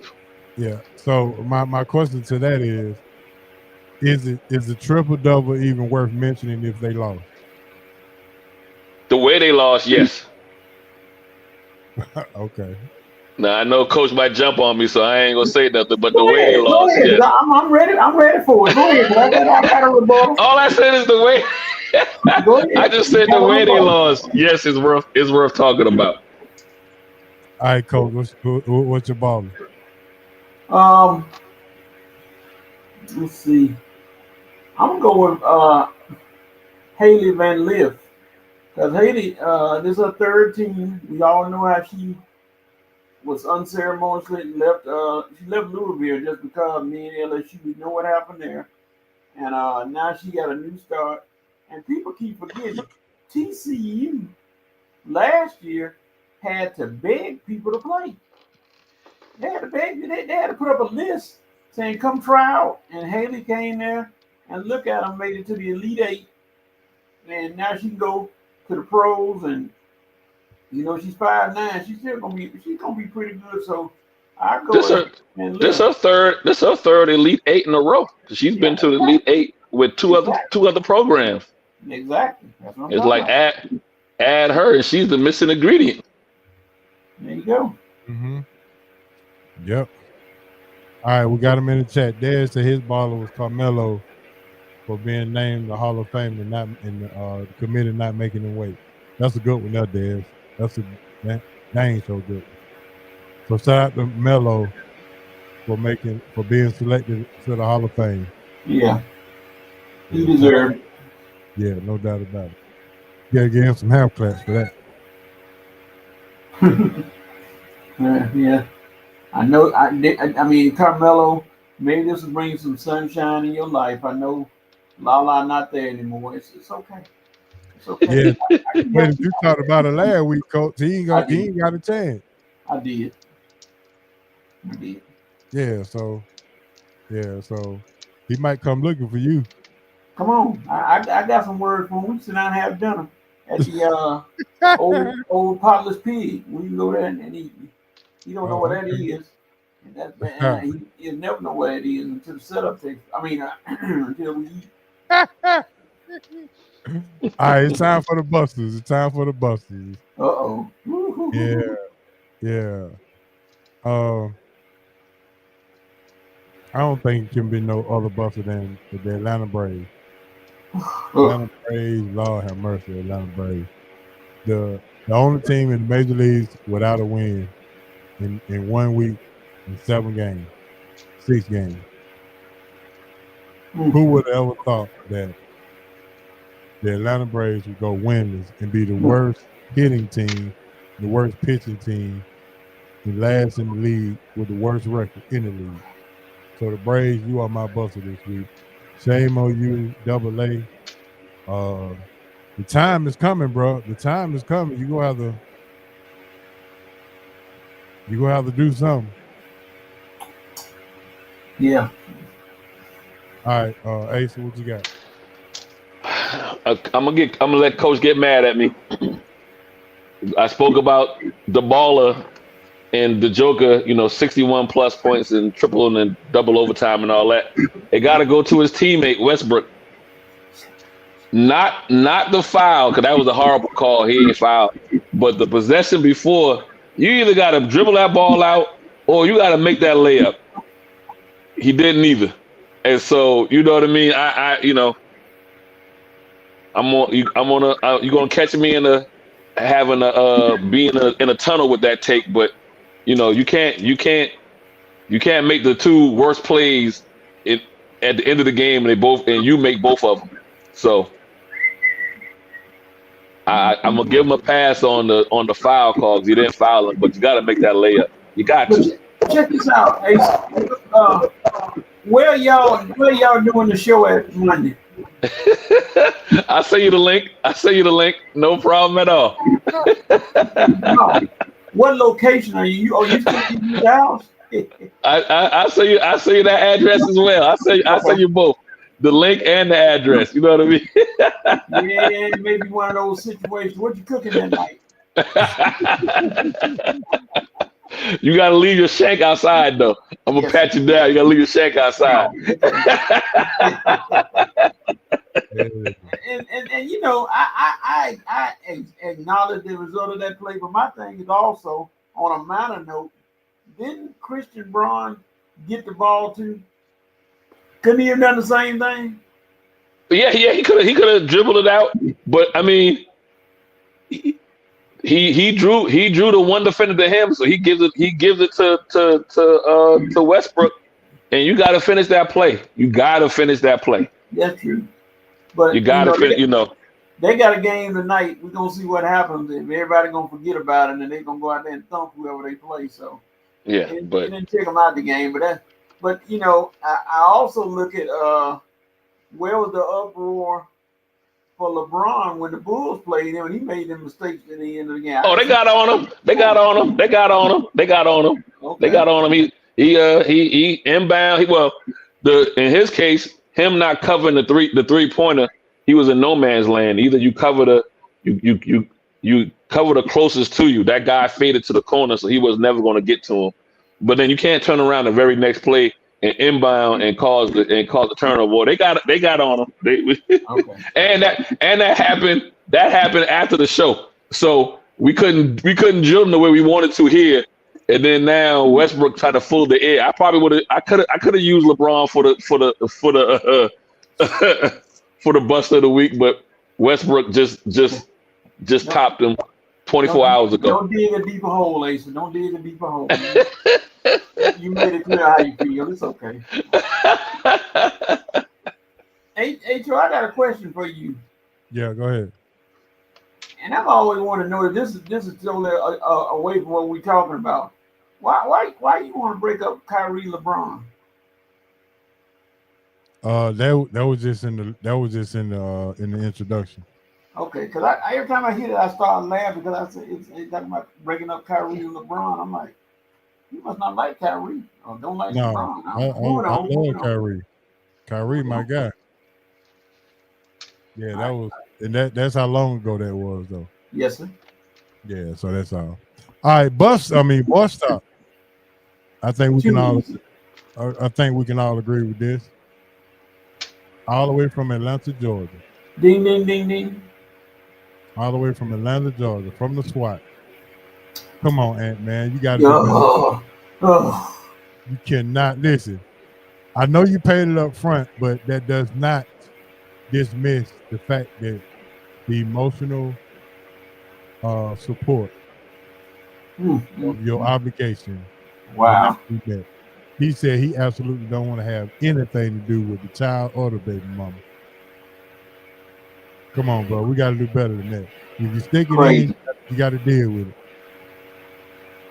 Simple as that. See, I didn't read the whole article, so I didn't. It just said he paid the $1.8 million or whatever up front, and I'm thinking, well, okay, that eliminates any issues as far as child support or whatever. Which, I mean, still, she could still come back and ask for more money. I don't think that'll limit, depending on what state and all that is. But I didn't read the article, so I didn't know he went that far to say he didn't want anything to do with the child or the anything to do with you can't do that now. We all he is forever on Mount Rushmore of Buster, Boy Scout, whatever if that's the case, he's on that one. And the thing about it is, he's well liked around the league. He's well liked with announcers and everything. They love his game. All that he does, he plays the game with such enthusiasm and everything. And you said you didn't want to be the face of the league. Okay, we can excuse that. You don't have to be, but don't be the bad face of the league when it's so many. A lot of people talk about is men not taking care of their children or whatever. I mean, you took care of them, but you have to flat out say you don't want nothing to do with somebody who don't even know you. I feel like, I'm not trying to give him any cover. I feel like he paid it, but I also feel like he might believe it's not his. I mean, has she had the child yet? Again, I didn't read the. It was confirmed. It's confirmed. Okay, like I said, I haven't read the article. That's why I'm asking. So, okay, it's confirmed. It's his DNA and all that kind of. Okay, all right. Yeah. Yes, he is. So then, there's no excuse for it. Then, you know what I mean? I can't. There is no cover for. I wasn't trying to cover for him. I was just trying to maybe get an understanding of where he might have been coming from. But if that's the case, then I'm not gonna lie. I had a friend who had the same thing happen. She was married, then she got divorced, and her husband, when they got divorced, he didn't want nothing to do with the daughter, nothing. And the daughter got older, and she just asked her mama, she want to meet her daddy, and the daddy, she told the dad about what he said, and she went to try to meet him, and it was not a very good meeting for him. But then she went on, she graduated from high school, she's doing well in college, and now he want to be a part of her life, and she being that she's such a nice person, she let the door open, but she didn't open it all the way. Yeah. She just remember just listen to what he said, how he has other children, but you are his child. She is his child too, and you want to just dump her because you mad at the mama, which is kind of ridiculous to me. But you know that's life though. Life is like that. But Aunt, you got so much going for you, dog. You got, I mean, so much. No. You don't need this black cloud. So Dad said, did y'all hear Lou Will's take on the face of the league with Ant? I didn't hear it. I didn't see it. I didn't see it. Did you, Asa? No. Yeah, I didn't. Okay. Well, I guess we got to pull it up. Dad, you can enlighten us while we try to pull it up. I didn't hear that piece. Yeah, it's kind of. All right, man, that's gonna do it for the Baller Busters and Boy Stop. So that was we're gonna shout out a sponsor for Bo Bell Basketball for sponsoring that segment. So Bo Bell Basketball, make sure you go to CoachBoBell.com for more information. Bo Bell North, South, and Midtown is all the locations you need to know about. So he said feet work is the key to improving your basketball game. All right, let's see what we got. The round table discussion. Yes, sir. Round table discussion. All right, so here we go. Is Bronny better now that all of the hoopla has calmed down? Has he been playing better? I see his hand up the G League, but what positives can we say about Bronny now?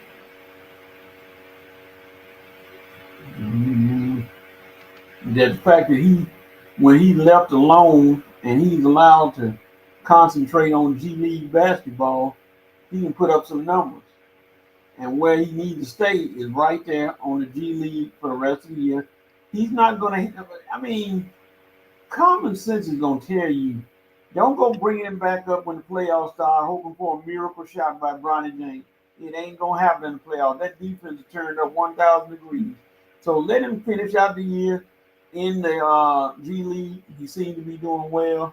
And when the season is over with in the G League, he can come up and watch his daddy play. Nothing wrong with that. But you don't need to have him out there trying to play. Because as soon as he does something and makes a mistake that's crucial in the playoffs, oh, here it go again. They're going to ride him like a Kentucky Derby horse. So, no, just let him stay away from the madness, the junk. They got enough problems they got to deal with. Let the kid play on the G League level and stay there. Leave him down there.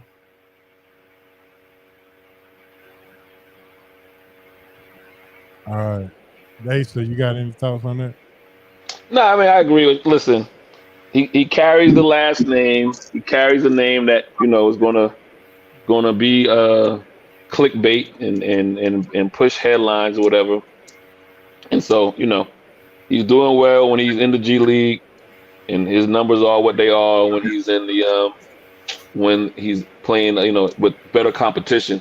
So at some point they're gonna have to make a decision with him, though. Is he going to be on the roster? Because that doesn't help him either, right? The back and forth doesn't help him either. No. For him to be in the G League for 3 or 4 games, 2 weeks, then you call him back up, then you don't play him, then you send him back down. So at some point, you're going to have to make a decision with him. Is he on the roster full time or he's not on the roster? So, and those things kind of are out of his control. Yeah, I agree.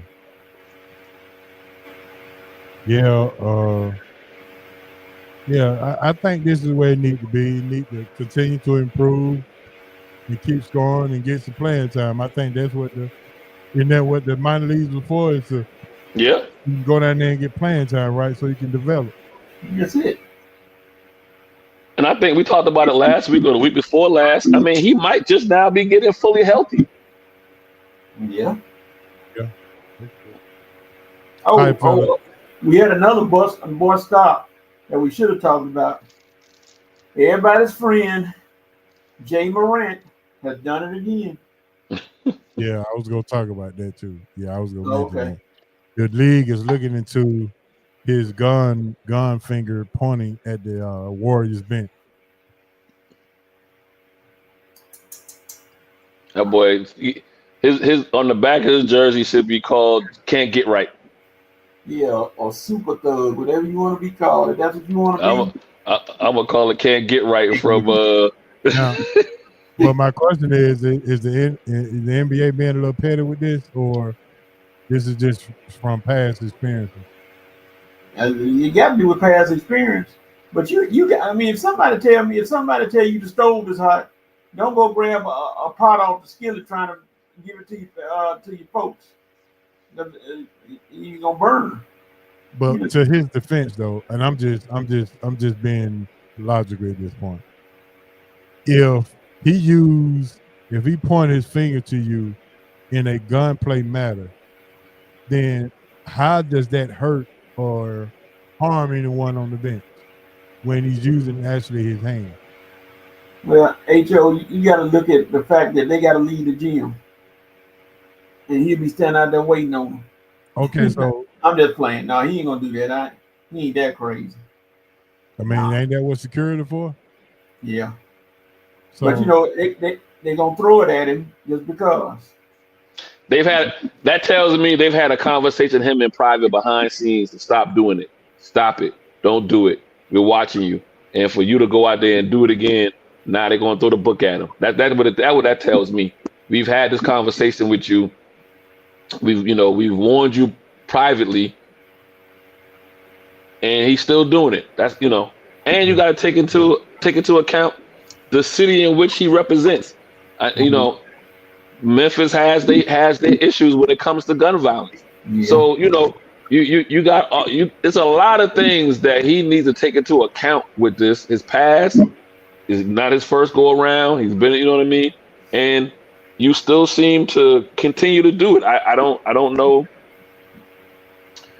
And I also blame the league too, because they've had this issue with other players, Draymond Green, not so much gun pointing or whatever, but you've had issues with him as far as his conduct on the court as a player, and you never gave him a real suspension.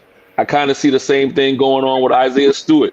Isaiah Stewart's been a horrible player this year and been in trouble. And he only got 2 games for his involvement in the brawl with Minnesota. So I don't know, you know what I mean? I blame the league too. At some point you got to make somebody an example and you got to stand by it. And they haven't made any example of anybody. So why, if I'm Ja, why would I stop doing who I'm doing? Because you haven't really made an example of me. So why would I, or anybody else?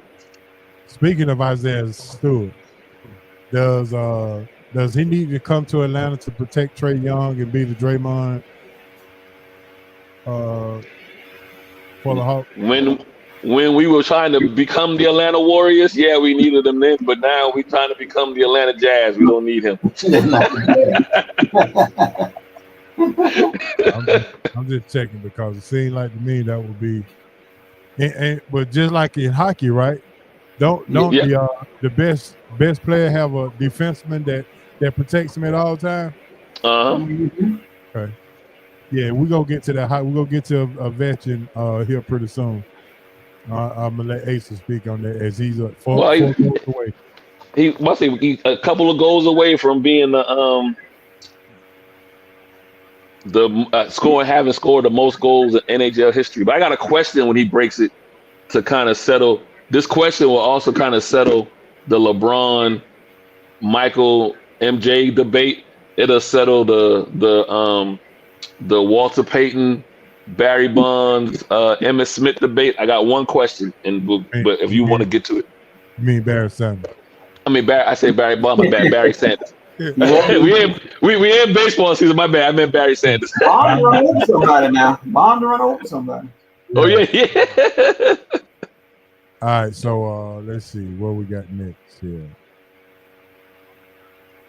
Oh, we're just gonna talk about the fight, but I guess we just did. The coaching moves, NCAA coaching moves. Rick Pitino takes a job. He leaves New Mexico and goes to, I can't even remember now. Xavier. And then Chris Beard says he's going to stay at Ole Miss because Texas, is it Texas Tech or Texas A&M? Texas A&M. Texas A&M was trying to really trying to get him over there. And I think that's a good move by the Ole Miss coach to stay at Ole Miss. You got ran out of the state of Texas in that area for whatever type scandal. Why would I go back? Why would I go back into the Hornets nest again? You know what I mean? So you didn't. I do the Mike Jones. You ain't want me then. Don't want me now. You know what I mean? So, and that's good for the Ole Miss program to have some stability. Yeah. Speaking of that, do y'all think, just a thought, do you think that the NCAA is trying to create the scenario or the story of the Cooper Flag versus Broome in the final game, the two best players that's been the best players in college this year, the two guys that's been up for College Player of the Year? Are they trying to do an Angel Reese / Caitlin Clark type deal? Nah, because Duke and Auburn played earlier in the year, so we've kind of seen this chapter, and Duke won that game, if you remember, HO. So I don't think so. I think what having all, I think now if they didn't have all number one seeds and you had a 8 or 9 or a 13 seed in there, then I might can see that, but with all number one seeds, I don't think there's any reason for the refs to do nothing but swallow their whistles in these games. Let them boys play. Now, but if Auburn and Duke makes the finals, will this be the best viewership that we can get? No, I think it'd be kind of hard to top those games in past now. I think if Duke makes the championship, that would be the best case possibility for NCAA basketball. Y'all move eyes. Y'all when it comes to basketball, y'all are no different than like Notre Dame. Notre Dame moves, eyes come to watch the Fighting Irish, no matter how bad or good they are. Right. Duke is in that same Duke, North Carolina, Kentucky. Whenever you got Kansas, whenever you got a real true blue blood in the championship game, it's good. So if you wanted to say what would be the worst outcome as far as matchups, I would assume Florida and Houston would be the worst matchup. As far as viewership. Oh, I know. I would say Auburn and Houston would be the worst matchup. If as far as viewership goes. Coach, what's your thought?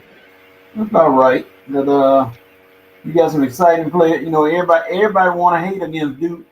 Duke could be a good villain team. Yeah. Florida could be a good story.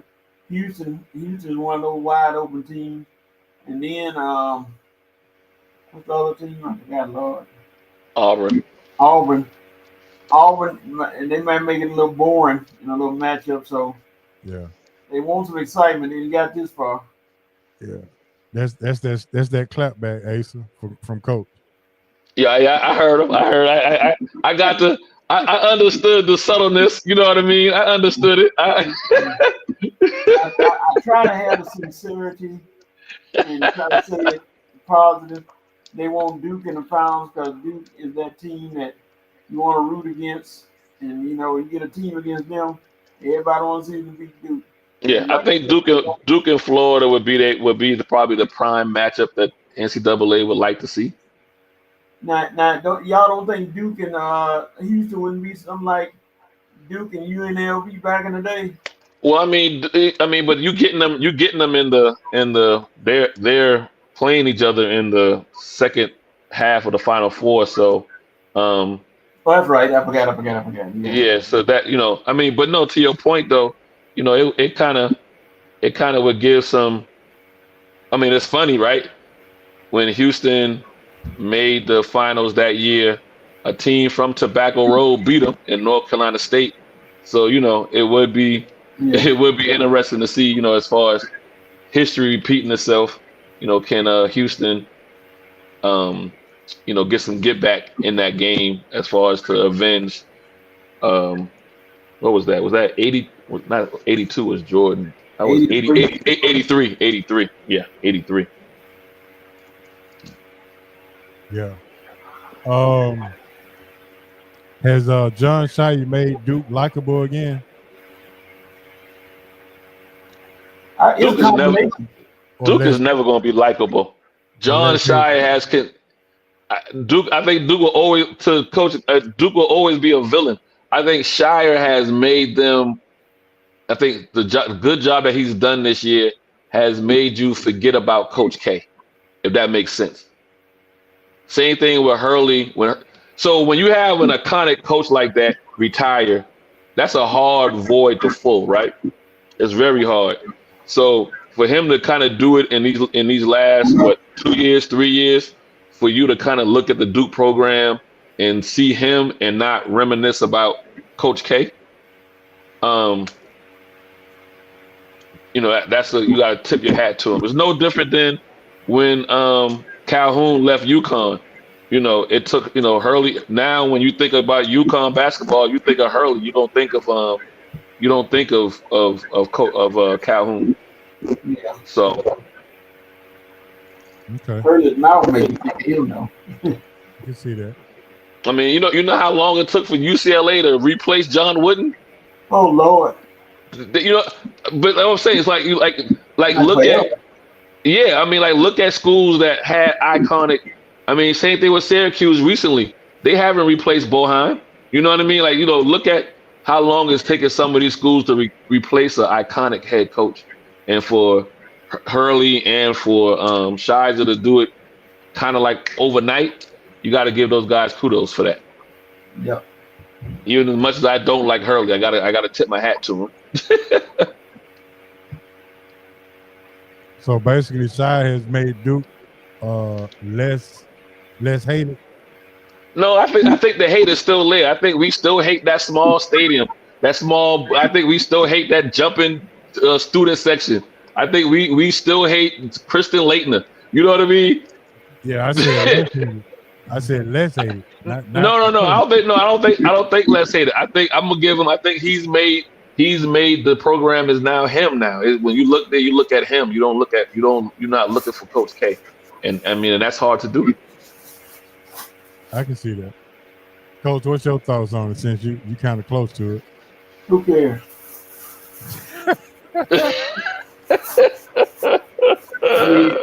Everybody knows what they want out of Duke. It's just like the Bond movie when the guy said James Bond was talking to the villain and the laser was pointing at him. You expect me? And James Bond said, "You expect me to talk? No, Mr. Bond, I expect you to die." So that's what they want. They don't want Duke to win, and that I think Shire, if he wins, then he moves to the top of the mountain over Hurley as the new it guy in basketball, and he came a long way. He had to struggle for a couple of minutes, but he's proven that he can coach. That's what I say. It's hard to fill the shoes of an icon and then win. Like when he lost, not last year, but the year before when they lost early in the tournament. Yeah. Everybody was like, Coach K wouldn't have lost that game. You know what I mean? Or, they were already kind of ready to write him off or whatever. So that's hard to fill the shoes, and he's filled it quite quickly. So, but we still hate Duke. Other than you, H.O., I get it. We still, you know what I mean? Now H.O., you hearing that right? I haven't said a word about whether I hate Duke or not. Right. Asa said we. We as the masses. Coach can play if he wants. Coach says, "Speak for yourself." We as the masses do not like him too.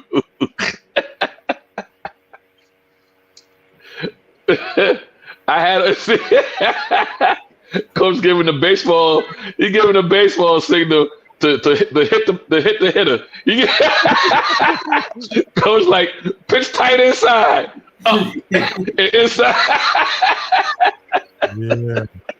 All right, with that being said, it is time to jump into our SRT Fun Bag, Coach's favorite segment.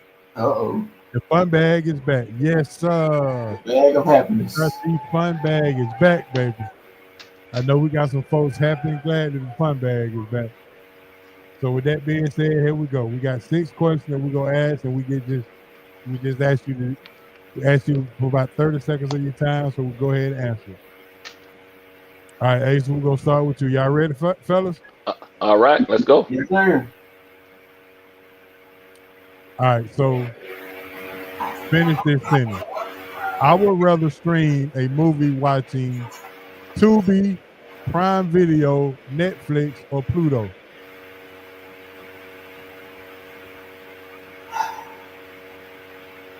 You would rather what now? I'd rather watch a movie. I'd rather stream a movie watching on this platform. Pluto, Tubi, Netflix, or Prime Video. I'm gonna go with Netflix. Tubi movies are not that bad. They just have some of the worst titles in American history. Where you come up with these titles from? The woman who stopped on the road. Huh? And nobody want to watch it. And that throws the viewership off. Then after they watch it, like, I don't know how I missed that one. But Netflix seems to have the ownership right now. Pluto shows all the old movies, like old retreads. So All right, Dan said Netflix. Yeah, that's right. Netflix. Hey, so who you going with? I'm gonna go Netflix, then I'm gonna go Pluto. And the only reason I'm going Tubi above Amazon, because we supposed to be striking Amazon, so I gotta put Amazon to the bottom. I don't know what I'm gonna do with Amazon when it comes time for football, but we gotta, what I mean. Right now, I'm all in on not supporting Amazon. All right, so y'all gonna like this question. Y'all gonna love this one. If you had to take a shot to never ever be sick again in life, or a shot that says I can predict lottery numbers for the rest of my life, which shot do you take?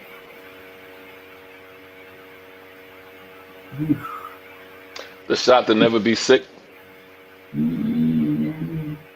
Uh-oh. I figure if I win a lottery, I can get rid of some sickness, but yeah, I'm with Ace. I think that even I don't want. That's a bad feeling waking up being sick, and I've been there. I've done that. I only need one time to win the lottery, as slim as it may be. But you can be sick over and over and over and over again. All my money going to that. So I think I'm going to shot. Let me go with the shot to cure sickness. Hold on, let me see what Dan say. Lottery, but the shot not to be sick. In the words of Uncle Shay, can I get both? He ain't lying. He'll switch in a minute. Yeah, that's a tough one now. Yeah, I figure. I mean, you can make pretty decent money, but if you wake up every morning feeling good, hey. Yeah, I've been recently sick, man. So now, I don't want to be stuck up in the hospital no more. All right, speaking of lottery, if you have a slim chance of hitting the lottery and win, would you put a 2 weeks notice in, or would you continue to keep working? I'm buying the company.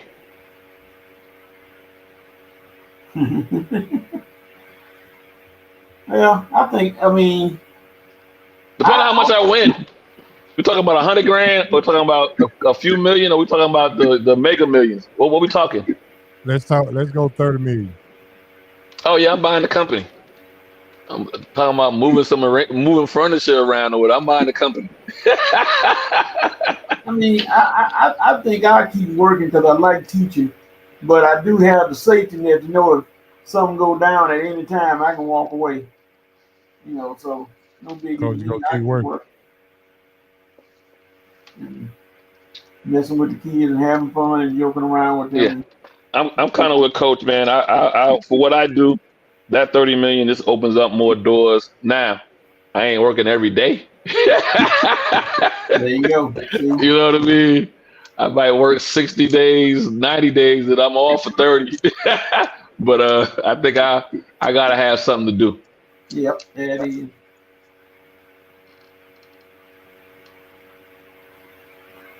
All right, your fun bag getting more and more funner. Yeah. What was your favorite lunch during high school, middle school, elementary school? Oh man, the square pizza, baby. The square pizza. Pizza day. Square Square pizza. pizza. It's the greatest one ever invented, but it's coming to a close second to chili crackers and them cinnamon rolls. Oh yeah, that was one of the classics right there. Yeah. That chili, it always had enough meat in. They didn't throw a whole lot of vegetables in it.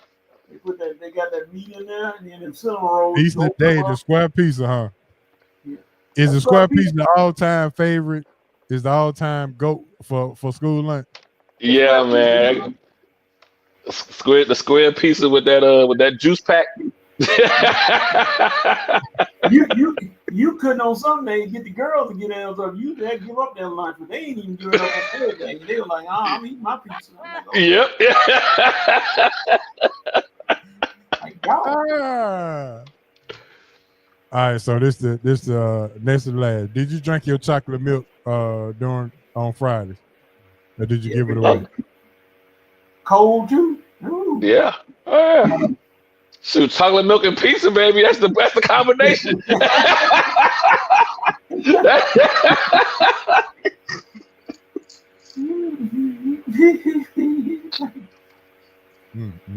Yeah, there's a lot of kids were calling out, going to having to take after we left the lunchroom. You know, you have to stop at the restroom. It took a little longer. Yeah. I mean,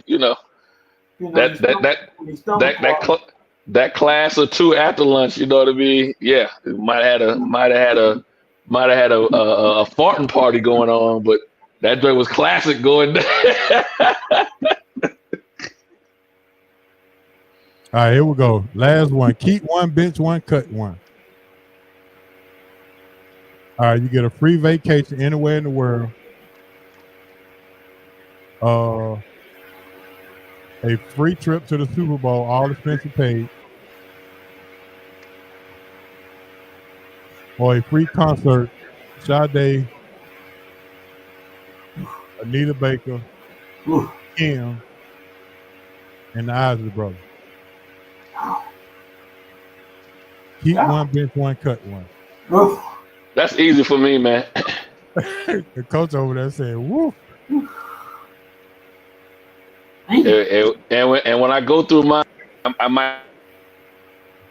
Maybe he's cutting the monitor. It's a little tough. Made him cut his monitor off. Yeah, he was so excited he gonna come back sideways. All right, yeah. Let me go and get mine then. Go ahead. I'm keeping the Super Bowl because I ain't never been. I just like to be. I had an ambiance to be there and watch a good football game. Travel anywhere in the world. I don't like flying, so that'll be the one I cut. I cut that easy. And the concert, I had to put on the bench, but I love me some Sadie. I ain't gonna lie, I love old Sadie. Yeah. Anita Baker might not show up, so you never know with her. And the eyes is lonely too. Now, if you said the elements, Earth, Wind, and Fire, then cut the Super Bowl. Yeah. I gotta watch that. I gotta see Earth, Wind, and Fire. All right, Dan say he keeping the Super Bowl, he benching the concert, but cutting the vacation. Yeah, Dan, I'm with you. All right, my apologies. Don't say you got too excited. You didn't know. No. I forgot to put my phone on forward or whatever coming in tonight. But I said I don't want to sound too braggadocious, so I've been to multiple places around the world, so I'm good there. So I'll bench that. What was the other two? Super Bowl. I haven't been to a Super Bowl, so I gotta keep that. I gotta go to that, and then I've already seen Anita Baker. I've already seen the Isley Brothers. Like I said, I didn't want to come off braggadocious, but I've seen Side Day. I've seen these people, so I'm good. But you sound braggadocious. I ain't want to come.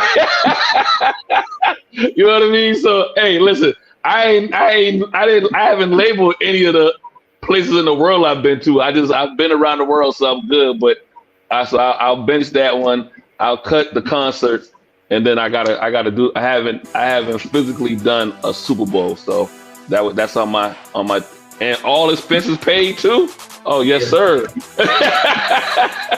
Yes, sir. Yes, sir. That's what I'm doing. All right, man. With that being said, that's going to end our fun bag. That's going to end the show, man. I want to thank you guys again for coming through and hanging out with us. Shout out to Coach. Shout out to Ace. Shout out to D Will. Shout out to everybody tuning in and keeping us rocking and rolling, man. Shout out to Hancock. Hope you didn't get caught in traffic. But oh man, it was rough today. Yeah, go keep this thing pushing, man. SR2 for life and forever. All right, Ace, what you got? Hey man, always as usual, man. Shout out to you, HO. Appreciate you having me on, and Coach as well. Always a good time. To the SRT family, y'all always in the chat, keeping things interested. To my other half, as far as the show, Don, the D and DNA. You can always catch us on Monday, 7 to 9 p.m. Just go to DNA Sports Talk on all social media outlets, and you'll find the link to the shows on Monday. Coach. Yeah, I once again want to give a shout to Hope. I ain't gonna say Hope. HO. Every time you hear it, hey, HO ain't bother you today. We left you alone today, Coach. It's always good. The thing about it is always fun. It ain't no animosity or nothing like that. Sports Talk. We'll check you out on Monday. Hancock, wherever you are, fly safely, drive safely. D, we appreciate you coming on, man. We miss you on here. Hopefully you get back full time. My boy was Red Armani, Sports Roundtable. I know, not Sports Roundtable, Sports Table. I know Rev had come down for a thing for his one of his minister buddies, so hopefully he'll be back in the house this week. If not, then we'll see what happens as always. But we'll be on Saturday from 11 until we get tired. You know, everybody out there watching, Dez, everybody. Dez, I gotta find the recipe for that pizza. We'll be good to go, dog. Oh yeah.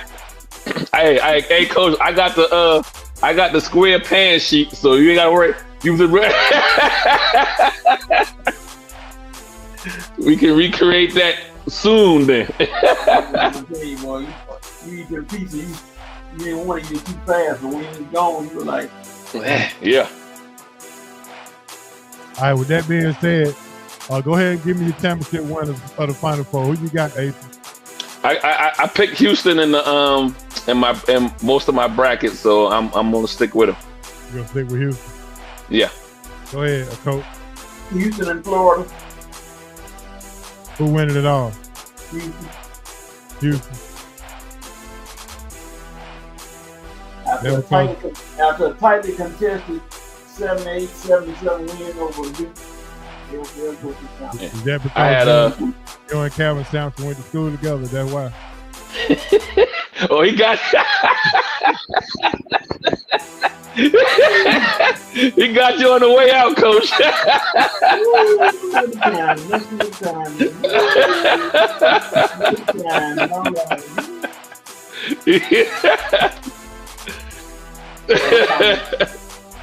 You always talk about Jerry Rice. You don't never talk about Sampson.